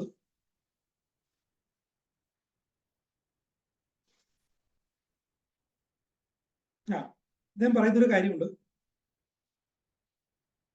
ഞാനത് എന്റെ വാക്കിൽ എഴുതി വെച്ചാണ്. Einstein try to analyse the difference between the attraction or repulsion fields to explain all these forces. അപ്പൊ ഈ ന്യൂക്ലിയർ ഫോഴ്സ്, പിന്നെ ഗ്രാവിറ്റേഷൻ ഫോഴ്സ്, അങ്ങനെ ഈ ഫോഴ്സുകളെ കുറിച്ചുള്ള വ്യത്യാസങ്ങൾ അനലൈസ് ചെയ്യാൻ വേണ്ടി അദ്ദേഹം ശ്രമം നടത്തി. ഇനി അക്കോർഡിംഗ് ടു ഹിം, അപ്പൊ ഞാനത് എഴുതിയതാണ് എന്റെ ഭാഷയിൽ. According to him it is not experimentable, that is so minute. ഇത് ഐൻസ്റ്റീൻ പറഞ്ഞൊരു വാചകം ഞാനൊന്ന് എഴുതി വെച്ചാണ്. 1987 സെപ്റ്റംബർ 11 ഞാൻ എഴുതി വെച്ചിട്ട് കടലാസുണ്ട്. ഇപ്പൊ എനിക്ക് ഈ ഫെയ്ൻമാൻ ലെക്ചേഴ്സിന് കിട്ടിയാണ്. അപ്പോ ഇത് ഹോമിയോപ്പതിയുടെ കാര്യത്തിൽ പ്രായോഗികമാണെന്ന് ഞാൻ വിശ്വസിക്കുന്നു. So minute. ഐൻസ്റ്റീൻ പറഞ്ഞിരിക്കുന്നത് ഈ ന്യൂക്ലിയർ ഫോഴ്സസിന്റെയും ഗ്രാവിറ്റേഷൻ ഫോഴ്സസിന്റെയും മോളിക്കുലർ ഫോഴ്സസിന്റെയും ഒക്കെ മണ്ഡലത്തിലാണ്. അതിനെയാണ് അദ്ദേഹം സോ മൈന്യൂട്ട് എന്ന് പറയുന്നത്. അതിനേക്കാൾ എത്രയോ മൈന്യൂട്ടാണ് നമ്മളുടെ പൊട്ടൻസിയിൽ സംഭവിക്കുന്ന കാര്യങ്ങൾ. നമ്മളെ ഹയസ്റ്റ് പൊട്ടൻസിയിൽ CM അതിൻ്റെയൊക്കെ അപ്പുറത്തേക്കുള്ള പൊട്ടൻസിയിൽ സംഭവിക്കുന്നത് അതിനേക്കാൾ എത്രയോ മൈന്യൂട്ടായ കാര്യങ്ങളാണ്. അപ്പോ അക്കോർഡിംഗ് ടു ഈ ഐൻസ്റ്റീനെ സംബന്ധിച്ചിടത്തോളം ഇസ് നോട്ട് എക്സ്പെരിമെന്റബിൾ. അത് എക്സ്പെരിമെന്റ് ചെയ്യണമെന്ന് തന്നെ ഇല്ല. എക്സ്പെരിമെന്റ് ചെയ്യാതെ തന്നെ നമുക്കതിൻ്റെ ഒരു ഡോഗ്മാറ്റിക് ലെവലില് നമുക്ക് ചില ബോധ്യങ്ങളിലേക്ക് എത്തിച്ചേരാൻ സാധിക്കും. അത് നമ്മളുടെ മഹാനായ ഗുരു സാമുൽ ഹനിമാൻ അത് ചെയ്തു കഴിഞ്ഞു. അത് ചെയ്തു കഴിഞ്ഞുകൊണ്ടാണ് ഫിസിക്സിനെ ഗൗരവത്തോടെ കാണുന്ന ഒരു വിദ്യാർത്ഥി ആയിരിക്കുമ്പോൾ തന്നെ അത് വായിച്ചപ്പോൾ എനിക്ക് ഒരു അശാസ്ത്രീയത ബോധ്യപ്പെടായിരുന്നു. അങ്ങനെയാണ് ഇതിന്റെ ശാസ്ത്രീയതയെ കുറിച്ചുള്ള എൻ്റെ ഒരു കാഴ്ചപ്പാട്. പാശ്ചാത്യരും ഇവിടെയുള്ളവർക്ക് ആ ഒരു വഴിക്ക് പോയിക്കോട്ടെ. ഏതായാലും സാമുൽ ഹനിമാൻ പറഞ്ഞ ആ ഒരു ബേസിക് ആയിട്ടൊരു പ്രിൻസിപ്പിളിന് വിരുദ്ധമായിട്ടൊരു കാര്യം ഇന്ന് കണ്ടെത്താൻ പോകുന്നില്ല. Curative principle, curative force evolve ചെയ്ത് വരുന്നുള്ള കാര്യം, അതിനൊരു മെറ്റീരിയൽ ബേസ്, ഈ so-called scientific base nano technology വഴിയോ അല്ലെങ്കിൽ റിലേറ്റിവിറ്റി വഴിയോ അല്ലെങ്കിൽ മറ്റെന്തെങ്കിലും വഴിയോ നാളെ കണ്ടെത്തുകയോ കണ്ടെത്താതിരിക്കുകയോ ചെയ്യാം. ചെയ്താലും ഇല്ലെങ്കിലും ശരി, നമ്മളെ മാസ്റ്റർ പറഞ്ഞിട്ടുള്ള, അതേപോലെ മറ്റു മാസ്റ്റേഴ്സ് പറഞ്ഞിട്ടുള്ള പ്രിൻസിപ്പിൾസ് അനുസരിച്ച്, ഹോമിയോപ്പതിയുടെ ഫണ്ടമെന്റൽ പ്രിൻസിപ്പിൾസ് അനുസരിച്ച് പെർഫെക്റ്റ് സിമിലം കണ്ടെത്തുകയും അത് ഏറ്റവും കൃത്യമായ രീതിയിൽ മാസ്റ്റേഴ്സ് പറഞ്ഞ തരത്തിൽ അപ്ലൈ ചെയ്യാൻ സാധിച്ചാൽ അതാണ് ഏറ്റവും വലിയ ശാസ്ത്രീയത. ഹോമിയോപ്പതി എന്നുള്ള ശാസ്ത്രത്തോട് ചെയ്യാവുന്ന ഏറ്റവും വലിയൊരു നീതി പുലർത്തണം. ഈ തലമുറയിൽപ്പെട്ട നമുക്ക് ചെയ്യാവുന്ന ഒരു കാര്യം. അതിനുവേണ്ടി കുറെ കാര്യങ്ങൾ ചെയ്യണം. നമ്മളുടെ ഹോമിയോപ്പതി പഠന രീതിയിൽ മാറ്റങ്ങൾ വരുത്തണം. കാരണം ഹോമിയോപ്പതി പ്രിൻസിപ്പിളും അതിൻ്റെ കാര്യങ്ങളൊക്കെ വേണ്ടത്ര പഠിക്കുന്നില്ല. എൻ്റെ ഒരു പരാതിയം സാന്ദർഭികമായിട്ട് പറഞ്ഞതേ ഉള്ളൂ. ഞാനിപ്പോൾ നിങ്ങൾക്ക് അറിയാവുന്ന പോലെ എൻ്റെ ലെക്ചേഴ്സ് വെച്ചുകൊണ്ടൊരു യൂട്യൂബ് ചാനൽ ഞാൻ ചെയ്യുന്നുണ്ട്. അത് സിലബസ് ഇല്ലാത്തതുകൊണ്ട് ഞാൻ ചെയ്യുന്നതാണ്. അപ്പോൾ നമ്മളെ സിലബസിനെയൊക്കെ ഒന്ന് പരിഷ്കരിച്ച് ഹോമിയോപ്പതിക്ക് കൂടുതൽ മുന്നിൽ കൊടുത്തുകൊണ്ട് ഹോമിയോപ്പതിയുടെ ഫണ്ടമെന്റൽ പ്രിൻസിപ്പിൾസിൽ വിദ്യാർത്ഥികൾക്ക് കൂടുതൽ ബോധ്യം വരുത്തിക്കൊണ്ട് അവരെ ഇന്നത്തെ അവസ്ഥയിൽ ഞാൻ മനസ്സിലാക്കിയിടത്തോളം അനാട്ടമിയും ഫിസിയോളജിയും ഒക്കെ പഠിച്ച് തുടക്കത്തിൽ അതൊക്കെ പഠിച്ച് അങ്ങനെ കണ്ടീഷൻഡ് ആയിട്ടുള്ള കുട്ടികൾ പിന്നീട് ഹോമിയോപ്പതി പ്രിൻസിപ്പിൾസ് പഠിക്കുകയും പ്രാക്ടീസ് പഠിക്കുകയും ചെയ്യുമ്പോൾ പലരും പരിതാപകരവാസി. ഇപ്പം എൻ്റെ മകളും പഠിക്കുന്നുണ്ട്. അവസ്ഥയൊക്കെ ഇത്തിരി അത്ര ശോഭനീയമല്ല എന്നുള്ളതാണ്. അപ്പോൾ ഹോമിയോപ്പതിയുടെ തനത് ശാസ്ത്രീയത എന്ന് പറയുന്നത് നമ്മളുടെ മഹാനായ മാസ്റ്റർ സാമുൽ ഹനിമാനും അദ്ദേഹത്തിൻ്റെ ശിഷ്യപരമ്പരകൾ ചെയ്തു വെച്ച ആ ശാസ്ത്രീയത തന്നെയാണ്. ആ ശാസ്ത്രീയത ഉൾക്കൊണ്ടുകൊണ്ട് ഏറ്റവും പെർഫെക്റ്റ് ആയിട്ട് അതിനെ ഇംപ്ലിമെന്റ് ചെയ്യാൻ ശ്രമിക്കുക എന്നുള്ളതാണ് ഹോമിയോപ്പതിയുടെ ശാസ്ത്രീയതയോട് നമുക്ക് ചെയ്യാവുന്ന ഏറ്റവും വലിയൊരു ജസ്റ്റിഫയബിൾ ആയിട്ടുള്ള കാര്യം. ഇത്രയും എനിക്കിതിൽ പറയാനുള്ളത്. നമുക്ക് സാർ വളരെ നന്നായിട്ടുണ്ട്. ഇപ്പോ നമ്മുടെ തുടക്കത്തിൽ 52 പാർട്ടിസിപ്പൻസ് ഉണ്ടായിരുന്നു. ഇപ്പോ ഏതാണ്ട് 40-50 മിനിറ്റ് ആയപ്പോഴും ഏതാണ്ട് 50 അടുപ്പിച്ച് നിൽക്കുന്നുണ്ട്. അതിൽ ഒരു കാര്യം വളരെ വ്യക്തമാണ്, സാറിന്റെ അവതരണം വളരെ ഭംഗിയായിരുന്നു. അതുപോലെ തന്നെ അതിന്റെ ഓരോ നിമിഷവും അതിന്റെ എന്താ പറയാൻ ആ ഒരു പ്രായോഗികതയും ഒരു ഉദ്യോഗജനകമായ രീതിയിൽ തന്നെ അവതരിപ്പിക്കാൻ സാറിന് കഴിഞ്ഞുള്ള സത്യമാണ്. നന്നായിട്ടുണ്ട്. ഇപ്പൊ ഹനുമാൻ ഇതിനെ കുറിച്ച് പറയുന്നത് നമ്മള് അഫോറസം 271 ഫുട്നോട്ട് രസകരമായ ഒരു കാര്യം പറഞ്ഞു. ഞാൻ സാറ് ശ്രദ്ധയിലേക്ക് കൊണ്ടുവരികയാണ്. That 30th thus progressively prepared would give a fraction almost impossible to be expressed in numbers. It becomes uncommonly evident that the material part, by means of such dynamization, will ultimately dissolve into its individual spirit-like essence. അതാ പറയുന്നത്. It will ultimately dissolve in principles. അതാണ് ഹനുമാൻ പറഞ്ഞ, Kent പറഞ്ഞ simple substance, മഹാബോധത്തിലേക്ക് എന്ന് പറയും വേദാന്തികൾ പറയുന്ന, അതിലേക്ക് ലയിക്കും. അതായത് മൃത്യോമ അമൃതംഗമ എന്ന് പറയുന്ന ഒരു അവസ്ഥ.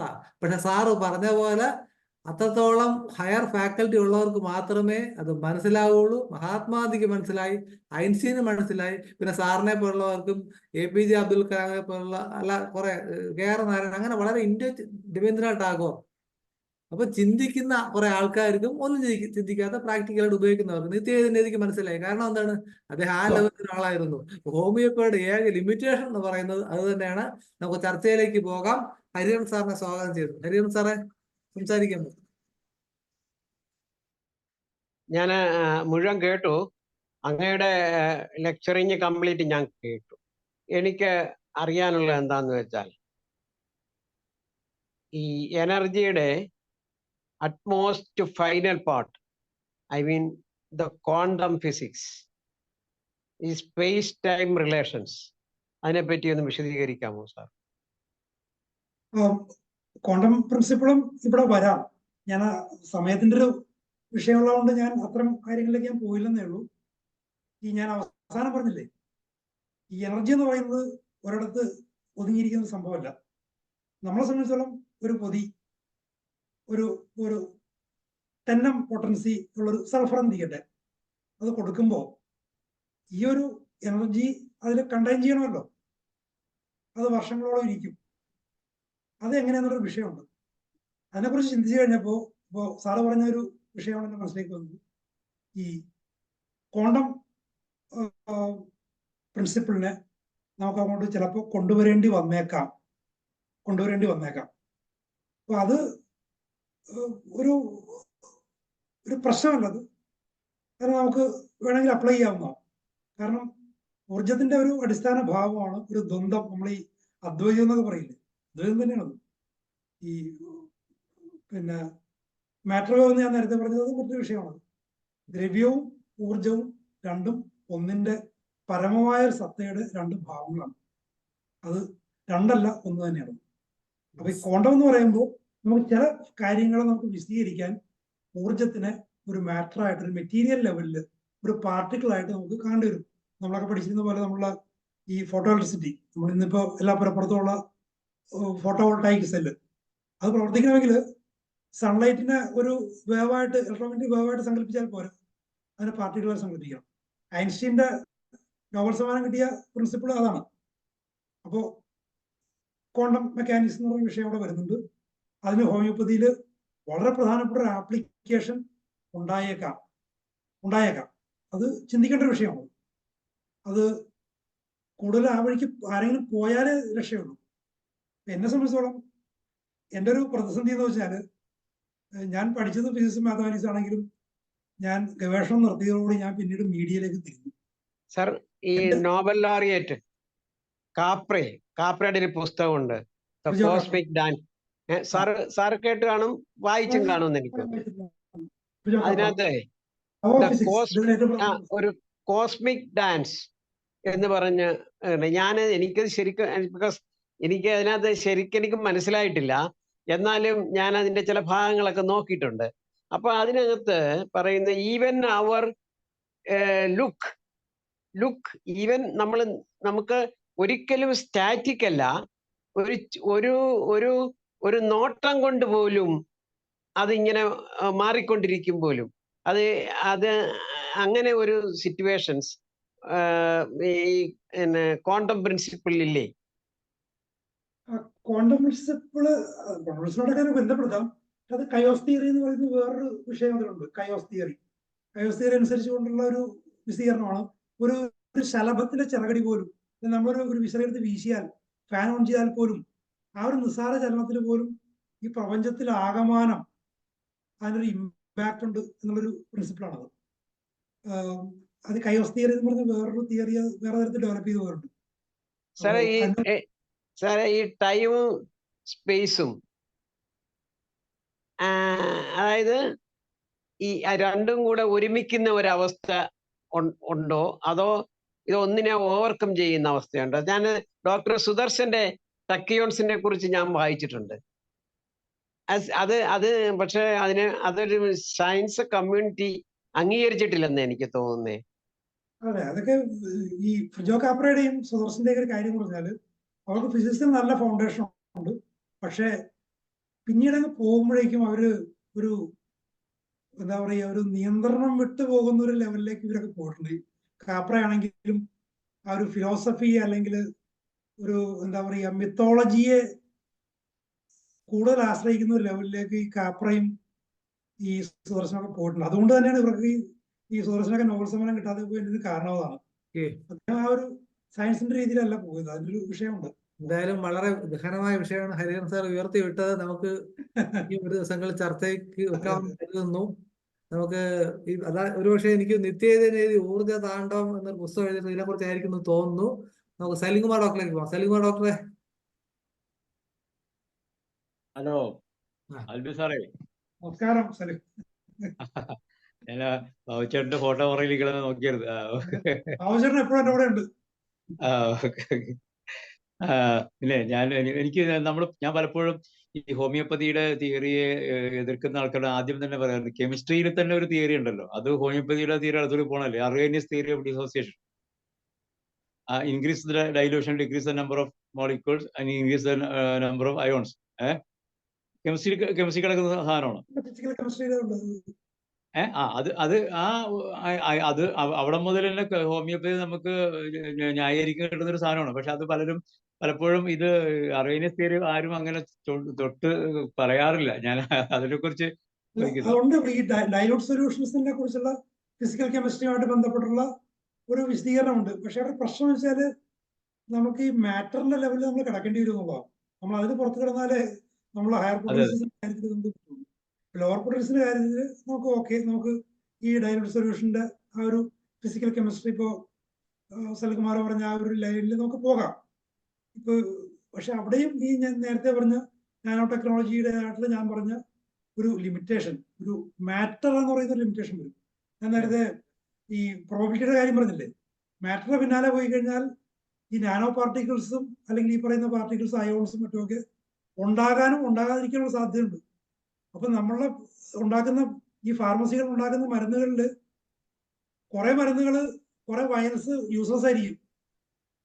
ഈ യൂസ്ഫുൾ ആയിട്ടുള്ള വയലിൽ തന്നെ നിങ്ങൾ എടുക്കുന്ന ഒരു തുള്ളിയെടുത്ത് നിങ്ങൾ വെറ്റ് ചെയ്തുണ്ടാക്കുന്ന ഡോസേജിൽ ഈ മെറ്റീരിയൽ ഉണ്ടാകാതിരിക്കുന്ന സാധ്യതയുണ്ട്. ഉണ്ടാകാത്തത് കൊണ്ട് എഫക്റ്റ് ഉണ്ടാവില്ല. അപ്പൊ പിന്നെ ഹോമിയോപ്പതി എന്ന് പറയുന്നത് ഭയങ്കര ഒരു നമ്മള്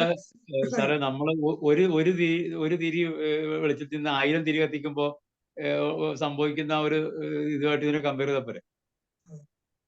അതൊക്കെ അങ്ങനെ നമുക്ക് സാഹിത്യ ഭാഷയിൽ പറയാമെന്നല്ലാതെ ഇനിയും അതിനായിട്ട് കാത്തിരിക്കേണ്ടി നമുക്ക് പരിപാടി അവസാനം സമയമാകുന്നു. ഡോക്ടർ ഷാജിയിലേക്ക് പോവാം. ഡോക്ടർ ഷാജി. Hello sir. ഇപ്പോഴത്തെ നമ്മുടെ ഹോമിയോപ്പതിയുടെ പ്രിൻസിപ്പിള് നമ്മളിപ്പം സയൻസുമായിട്ട് കോറിലേറ്റ് ചെയ്യുമ്പോൾ ഈ ഹൈസെൻസ്ബർഗ് അൺസർട്ടനിറ്റി പ്രിൻസിപ്പിൾ ഉണ്ടല്ലോ സാർ, പ്രോബബിലിറ്റിയെ കുറിച്ച് പറഞ്ഞല്ലോ. ഇപ്പൊ നമ്മൾ ഒരു മെഡിസിൻ നമ്മൾ പ്രൂവ് ചെയ്യുമ്പോൾ തന്നെ നമ്മളെ ബോഡിയിൽ എല്ലാവർക്കും ഒരേ സിഗ്നൽ കിട്ടുന്നില്ല. ചിലരൊക്കെ അത് കിട്ടും, ചിലർക്ക് കിട്ടുന്നില്ല. എന്ന് പറഞ്ഞാല് നമ്മളത് മൊമെന്റവും പൊസിഷനും ഒരുമിച്ച് കാണാൻ പറ്റില്ല എന്നാണ് ഹൈസെൻസ്ബർഗ് അൻസെറ്റ് പ്രിൻസിപ്പിൾ പറയുന്നത്. അതേ പ്രിൻസിപ്പിൾ തന്നെ നമുക്ക് ഈ പ്രൂവിങ്ങിലും മെഡിസിന്റെ ആക്ഷനിലും കൂടെ കോറിലേറ്റ് ചെയ്യാൻ പറ്റില്ലേ? അതെനിക്ക് തോന്നുന്നില്ല ശരിയാവുന്നു. ഇപ്പൊ അത് നല്ല ചിന്ത തന്നൊരു സന്തോഷം. ഞാൻ ചിന്തിച്ചിട്ടില്ല. അൺസർട്ടനിറ്റി പ്രിൻസിപ്പിൾ എന്ന് പറഞ്ഞാൽ വേറെ എന്തെങ്കിലും ഡിഫറൻസ് സംഭവമാണ്. ഒരു പർട്ടിക്കുലർ സ്ഥലത്ത് ഒരു ഇലക്ട്രോണിനെ അല്ലെങ്കിൽ പാർട്ടികളെ കാണാതിരിക്കാനുള്ള സാധ്യതയുണ്ട്. ആ ഒരു വിഷയമാണത്. ഈ പ്രൂവിങ്ങിന് വരുന്നത് ആ ഒരു വ്യക്തിയുടെ കോൺസ്റ്റിറ്റ്യൂഷൻ അനുസരിച്ചുകൊണ്ട് അയാൾക്ക് പ്രൂവ് ചെയ്യാൻ കൊടുക്കുന്ന സാധനം എല്ലാ സിംറ്റംസും അതില് ആ ഒരു മെറ്റീരിയൽ ഇൻഹറന്റ് ആയിരിക്കുന്ന അതിന്റെ മെഡിസിനൽ പ്രോപ്പർട്ടി അല്ലെങ്കിൽ സിംറ്റം ജനറേറ്റിംഗ് കപ്പാസിറ്റി എല്ലാവരിലും ഒരേപോലെ ആക്ട് ചെയ്യണമെന്നില്ല. Depends upon the constitution of that prover. അതുകൊണ്ടാണ് എല്ലാ പ്രൂവർമാരെയും എടുത്തിട്ട് അതിനെ കമ്പൈൽ ചെയ്യുന്നത് കൊണ്ടാണല്ലോ. അപ്പൊ ആ ഒരു കാര്യത്തിൽ നമുക്ക് അൺസർട്ടനിറ്റിനെ നമുക്ക് അപ്ലൈ ചെയ്യാൻ പറ്റുമെന്ന് തോന്നുന്നില്ല. പക്ഷെ ഈ ഒരു ഹയർ ലെവലിലേക്ക് നമ്മൾ ഈ പറയുന്ന പോലെ ഒരു എനർജി ലെവലിലേക്ക് പോവുകയും ഈ പ്രോബബിലിറ്റിയുടെ കാര്യം വരുമ്പോഴേക്കും നമുക്ക് അവിടെ ചിലപ്പോൾ ഈ അൺസർട്ടനിറ്റി പ്രിൻസിപ്പിളിന്റെ കാര്യം ചിലപ്പോൾ അവിടെ വന്നിരിക്കാം. അത് കുറെ മുന്നോട്ട് പോയാലേ നമുക്ക് അറിയാൻ പറ്റും. മെഡിസിൻ അതെ നമ്മള് പ്രൂവിങ്ങില് ഒരു മെഡിസിൻ കൊടുക്കുമ്പോൾ ഒരുപാട് പേരിലാണ് പ്രൂവ് ചെയ്യുന്നതിന്റെ ഒരു കോമ്പിനേഷൻ ആണ് നമ്മൾ മെറ്റീരിയൽ എന്ന് പറയുന്നത്. അപ്പൊ അതില് ചിലർക്കുള്ള സെൻസിറ്റീവ് അനുസരിച്ച് അവർ അവരിൽ ചിലർ തലവേദന ആയിരിക്കാം, ചിലർക്കാണെങ്കിൽ സൈനസൈറ്റിസ് ആയിരിക്കാം, ചില അപ്പൻഡിസൈറ്റിസ് ആയിരിക്കാം. അങ്ങനെ പല അസുഖവും ഇത് നമുക്ക് പലരിലും പലതാണ് കിട്ടുന്നത്. ഇതിലും ഒരു സെർട്ടനിറ്റി ഇല്ലായ്മയുണ്ട് നമ്മളെ മെഡിസിന്റെ ആക്ഷനിലും. അതാണ് നമ്മൾ ഇൻഡിവിജ്വാലിറ്റി ആയിട്ട് എടുക്കുന്നത്. ഒരു ഇന്റഗ്രേറ്റ് ആയിട്ട് മൊത്തമായിട്ട് എടുത്തിട്ട് അതിന്റെ ഒരു സിമിലാരിറ്റി ആയിട്ട് എടുക്കുന്നത് അതുകൊണ്ടാണ്. എല്ലാം പ്രൂവിങ്ങിലും നമ്മൾ ഈ മെറ്റീരിയൽ പിടിക്കുന്ന എല്ലാ സിംറ്റവും ഒരേ ആളിൽ കാണുന്നില്ല എന്ന് പറയുന്നത് തന്നെ ഈ പ്രോബബിലിറ്റി പ്രിൻസിപ്പിളിന്റെ ഒരു ആപ്ലിക്കേഷൻ തന്നെയല്ലേ? പക്ഷെ അങ്ങനെ വന്നു കഴിഞ്ഞാൽ ഈ നമ്മൾ ട്രീറ്റ്മെന്റിൽ കൊടുക്കുന്ന കാര്യത്തിൽ ആ ഒരു പ്രശ്നം വരില്ലേ? എല്ലാ ഡോസും ഞാൻ നേരത്തെ പറഞ്ഞ എല്ലാ ഡോസും ആക്ട് ചെയ്യാത്തൊരവസ്ഥ വരില്ലേ പ്രോബബിലിറ്റി അവിടെ പ്രയോഗിച്ചു കഴിഞ്ഞാൽ? ഡോക്ടർ നോട്ട് ചെയ്ത് വെക്കാം. നമുക്ക് ആൽബി സാറിന് സൗകര്യമുള്ള പോലെ അധികം വൈകാതെ അടുത്ത ദിവസം വെക്കാം, സെഷൻ വെക്കാം. അതായിരിക്കും നല്ലതൊന്നും. നല്ല ചോദ്യങ്ങളാണ്, വളരെ സന്തോഷമുണ്ട്. നല്ല നിലവാരമുള്ള ചോദ്യങ്ങൾ വരുന്നുണ്ട്. നമുക്ക് ആൽബി സാർ എന്ത് പറയുന്നു? അധികം വൈകാതെ ഒരു ദിവസം നമുക്ക് ഇതുപോലെ സെഷൻ വെച്ചിട്ടെ കൂടുതൽ സമയം നമുക്ക് ഉപയോഗിക്കാം. പുസ്തകങ്ങളിൽ തിരക്കുപണിയിലാണ് തീർന്നോട്ടെ, നവംബർ കഴിഞ്ഞോട്ടെ. അധികം വൈകാതെ നമുക്കത് വെക്കാം. അപ്പൊ ഡോക്ടർ നോട്ട് ചെയ്ത് വെച്ചേക്കാം. നമുക്ക് വീണ്ടും തീർച്ചയായിട്ടും എല്ലാവർക്കും കേൾക്കേണ്ട കാര്യമാണ് ഡോക്ടർ പറഞ്ഞത്. ഒരു സംശയം ഡോക്ടർ ഷമീല ചോദിച്ചിട്ടുണ്ട്, നാനോ പാർട്ടിക്കിൾ തിയറിക്ക് എന്താണ് ഡിഫക്റ്റ് എന്ന്. അതോടെ നമുക്ക് അവസാനിപ്പിക്കാം. അത് ഡിഫക്റ്റ് ഒന്നും ഞാൻ പറഞ്ഞില്ല, അതിന് ഞാൻ തള്ളിപ്പറയുന്നില്ല. പക്ഷെ നമ്മൾ ഈ പാർട്ടിക്കിൾസിന്റെ ലെവലിൽ പോയി നാനോ ആയാലും ശരി, ഇപ്പോ നാനോ പാർട്ടിക്കിൾ അപ്പുറം ബോസോണുകളും കോർക്കുകളും ഒക്കെ ഫിസിക്സിൽ വന്നു കഴിഞ്ഞു. ഓരോ ഈ ഞാൻ നേരത്തെ പറഞ്ഞില്ലേ, പാർട്ടിക്കിൾ കൊളൈഡറിൽ നടത്തുന്ന കൂടുതൽ ശക്തമായ കൊളൈഡേഴ്സ് ഉണ്ടാകുന്നു. അതായത് സൂപ്പർ കണ്ടക്ടിവിറ്റിയുള്ള ഈ എന്താ പറയുക വൈദ്യുത കാന്തങ്ങൾ ഉപയോഗിച്ചുകൊണ്ട് ഇതിനെ ആക്സലറേറ്റ് ചെയ്യിച്ച് കൂടുതൽ ശക്തിയിൽ കൊളൈഷൻ നടത്തുമ്പോൾ പുതിയ പുതിയ പാർട്ടിക്കിൾസ് വരുന്നുണ്ട്. ഈ നാനോ പാർട്ടിക്കിൾസിന്റെ ഒക്കെ വളരെ ഫാർ ബിയോണ്ട് പാർട്ടിക്കിൾ ഫിസിക്സ് പോയി കഴിഞ്ഞു. അപ്പോൾ അങ്ങനെയൊക്കെ പോയി കഴിഞ്ഞാൽ ഒരു പ്രശ്നം ഇതാണ്, ഈ ഒരു പാർട്ടിക്കിൾ ഉള്ളതും ഇല്ലാത്തതുമായ സാമ്പിൾസ് വരും. പറഞ്ഞു കഴിഞ്ഞാൽ റിലേറ്റിവിറ്റി ഞാൻ പറഞ്ഞല്ലോ, കുറെ സാമ്പിൾ ഉണ്ടാവും, കുറെ ഉണ്ടാവില്ല എന്ന് പറഞ്ഞു കഴിഞ്ഞല്ലോ. നമുക്ക് അതും ഓക്കെ. നമുക്ക് മെറ്റീരിയൽ ലെവലിൽ നിന്ന് കഴിഞ്ഞാൽ ആ ഒരു ലിമിറ്റേഷൻ ഏത് പാർട്ടിക്കിളായാലും വരും. അത് നാനോ പാർട്ടിക്കിളായാലും എന്തായാലും വരും. അപ്പോൾ ഞാനത് നാനോ പാർട്ടിക്കിൾ തള്ളിക്കളയല്ല, അങ്ങനെ നിൽക്കട്ടെ, ടൈം ബീയിങ് അങ്ങനെ നിൽക്കട്ടെ. ഓക്കെ, നമുക്ക് വീണ്ടും ചർച്ച മനോജ് ഡോക്ടറെ ഒരു കാര്യം എല്ലാവരും കൂടി പറയാനാണ്. നമ്മൾ ഹോമിയോപ്പതിയെ സീരിയസ് ആയിട്ട് കാണുന്ന ആൾക്കാർക്ക് വേണ്ടിയിട്ട് ഈ ആൽബി സാറിന്റെ ഒരു സാധനമുണ്ട്. അദ്ദേഹം കെന്റ് ലെക്ചേഴ്സ് എന്ന് പറഞ്ഞപ്പോൾ 99 എണ്ണം കഴിഞ്ഞു. അത് വല്ല കാറിലൊക്കെ ഈ നമുക്ക് 1 മണിക്കൂറൊക്കെ എടുക്കുന്ന രീതിയിൽ അദ്ദേഹം പറഞ്ഞിരിക്കുന്നത് 99 ഇത് കഴിഞ്ഞാല് അക്കോണൈറ്റും അത് സൂചയും ഇതെല്ലാം ആഴ്ചാൽ ബുക്ക് ഉണ്ട്. അതിനെക്കുറിച്ചെല്ലാം ഡീറ്റെയിൽ ആയിട്ട് നമുക്കത് കാറിലൊക്കെ ഇരുന്ന് യൂസ് ചെയ്യാം. അതായത് യൂട്യൂബിൽ ജെറ്റി കെന്റ് ലെക്ചേഴ്സ് പറഞ്ഞ് അദ്ദേഹം നടത്തുന്നുണ്ട്. അത് വളരെ നല്ല വർക്ക്ഫുൾ ആണ്. എല്ലാവരും അറിയിക്കും. ഡോക്ടറെ താങ്ക് യു. നമുക്ക് നന്ദി പറയാനായിട്ട് 1 മണിക്ക് ഉറക്കമല്ല ഡോക്ടർ ഷാജി കൂടിയാട്ടിനെ വിളിക്കാം. ഷാജി കൂടിയാട്ട് ഡോക്ടറെ. ഹരിഹരൻ സാർ കൈ ഉയർത്തിയിട്ടുണ്ട്. ഹരിഹരൻ സാറെ ഒറ്റ വാക്യമെങ്കിലും പറയാനുണ്ടോ? സമയം ഇപ്പൊ അതിക്രമിച്ചുകൊണ്ടോട് ഞാൻ ഹരിഹരൻ സാറേ എനിക്ക് ഒറ്റ വാക്കേ പറയാനുള്ളൂ. Ah. there is no matter, only energy. Yes, thank you. That is a very, very important point. Anyway, Albi സാറെ ഞാൻ സാറിനെ കുറിച്ച് അങ്ങനെ അധികം കേട്ടിട്ടില്ല. ഞാൻ വെരി സോറി. ഞാൻ ഫിലിപ്പീൻസിൽ നിന്നാണ് സംസാരിക്കുന്നത്, മലയാളിയാണ്. പിന്നെ നമ്മൾ പരിചയപ്പെടണം. ഇനി ഞാൻ കൂടുതൽ മനോജ് ഡോക്ടറെ ഇന്ന് കോണ്ടാക്ട് ചെയ്യാൻ ബന്ധപ്പെട്ടോളാം. അപ്പോ ഇത് വളരെ സന്തോഷം പരിചയപ്പെട്ടതിൽ. അബ്ദുൽ കലാം സാറിനെ ഞാൻ നേരിട്ട് കണ്ടിട്ടുണ്ട്, പരിചയപ്പെട്ടിട്ടുണ്ട്, സംസാരിച്ചിട്ടുണ്ട്. ഞാൻ ഡൈനാമിക് സയൻസ് എന്ന് പറഞ്ഞ ഒരു സയന്റിഫിക് ഹൈപ്പോത്തസിസ് ഇൻട്രൊഡ്യൂസ് ചെയ്യുന്ന ഹോമിയോപ്പതി ഡോക്ടറാണ്. അത് രണ്ട് കാര്യങ്ങളാണ് മെയിനായിട്ട് അതിൻ്റെ അകത്ത് പ്രോമിനൻ്റ് ആയിട്ട് ചെയ്യുന്നത്. ഒന്ന്, how mind, vital force and DNA are interconnected. രണ്ട്, how matter and energy are interconnected. അത് ക്വാണ്ടം ഫിസിക്സുമായിട്ട് ചേർന്നുള്ള ഒരു ഹൈപ്പോത്തസിസ് ആണ് ഇൻട്രൊഡ്യൂസ് ചെയ്യുന്നത്. അപ്പോൾ അതുമായിട്ട് ഞാൻ നമ്മുടെ അബ്ദുൽ കലാം സാറിൻ്റെ അടുത്ത് സംസാരിച്ചിട്ടുണ്ട്. He appreciated that and he connected me to many scientist. അപ്പോൾ അത് ഇരിക്കട്ടെ. ഇപ്പൊ സാറ് പറഞ്ഞതൊക്കെ വളരെ ഇമ്പോർട്ടൻ്റ് ആയിട്ടുള്ള പോയിന്റ്സ് ആണ്. ഫ്യൂച്ചറിൽ എനിക്ക് തോന്നുന്നു the science from linear perspective need a big furtherance in to non linear perspective. I think അടുത്ത ഒരു 50 വർഷത്തിനുള്ളിൽ ആ വലിയ കുതിച്ചു ചാട്ടം നടക്കുമെന്നും അത് ശാസ്ത്ര സാങ്കേതിക രംഗങ്ങളിലൊക്കെ വലിയ മാറ്റങ്ങൾ ഈ ഭൗതിക തലത്തിൽ നിന്ന് ഊർജ തലത്തിലോട്ട് വരുത്തുമെന്നും അതുപോലെ തന്നെ അവിടെ ഹോമിയോപ്പതിക്ക് ഒരു സയന്റിഫിക് മെഡിസിൻ എന്നുള്ള രീതിയിൽ വളരെ പ്രോമിനൻ്റ് ആയിട്ടുള്ള ഒരു രംഗപ്രവേശം ഉണ്ടാകുമെന്നും അത് സ്ഥായിയായിട്ട് വരുന്ന നൂറ്റാണ്ടുകളിൽ നിലനിൽക്കുമെന്നും വിശ്വസിക്കുന്ന ഒരു വ്യക്തിയാണ്. അതുപോലെ തന്നെ ഇന്നത്തെ നമ്മുടെ ഡയഗ്നോസ്റ്റിക് പ്രൊസീജിയേഴ്സ്, ഇന്ന് നമ്മൾ നടക്കുന്ന ബ്ലഡ് കെമിസ്ട്രി, അതുപോലെ തന്നെയുള്ള ആ ഒരു മെറ്റീരിയൽ പ്ലെയിനിലുള്ള അനാലിറ്റിക്കൽ കമ്പോണൻസ് എല്ലാം മാറി ഊർജ തലത്തിലോട്ട് അതിൻ്റെ ഡയഗ്നോസ്റ്റിക് പ്രൊസീജിയേഴ്സ് ഒക്കെ ഒരു അടുത്ത 50 വർഷത്തിനുള്ളിൽ മാറ്റപ്പെടുമെന്ന് വിശ്വസിക്കുന്ന ഒരു വ്യക്തിയാണ്. അപ്പോൾ ഇതൊക്കെ വലിയ മാറ്റങ്ങൾ ഈ കഴിഞ്ഞ ഒരു 5000 വർഷം കൊണ്ട് ടെക്നോളജി രംഗത്ത് വന്ന മാറ്റങ്ങളിലേക്കാളെല്ലാം ഉപരിയായിട്ട് വലിയൊരു ശാസ്ത്ര സാങ്കേതിക കുതിച്ചു ചാട്ടം മെറ്റീരിയൽ പ്ലെയിനിൽ നിന്നും ഊർജ തലത്തിലോട്ടുള്ള ശാസ്ത്ര സാങ്കേതിക രംഗങ്ങളിൽ അടുത്ത ഒരു 50 മുതൽ 150 വർഷത്തിനുള്ളിൽ നടക്കുമെന്ന് വിശ്വസിക്കുന്ന ഒരു വ്യക്തിയാണ് ഞാൻ. അപ്പൊ നമുക്കെല്ലാം അതിൻ്റെ അകത്ത് കോൺട്രിബ്യൂഷൻസും റോളും പ്ലേ ചെയ്യാനുണ്ട്. ആൽബി സാറ് വന്ന് വളരെ അർത്ഥഗർഭമായ ഹോമിയോപ്പതിക്ക് വലിയൊരു സ്കോപ്പും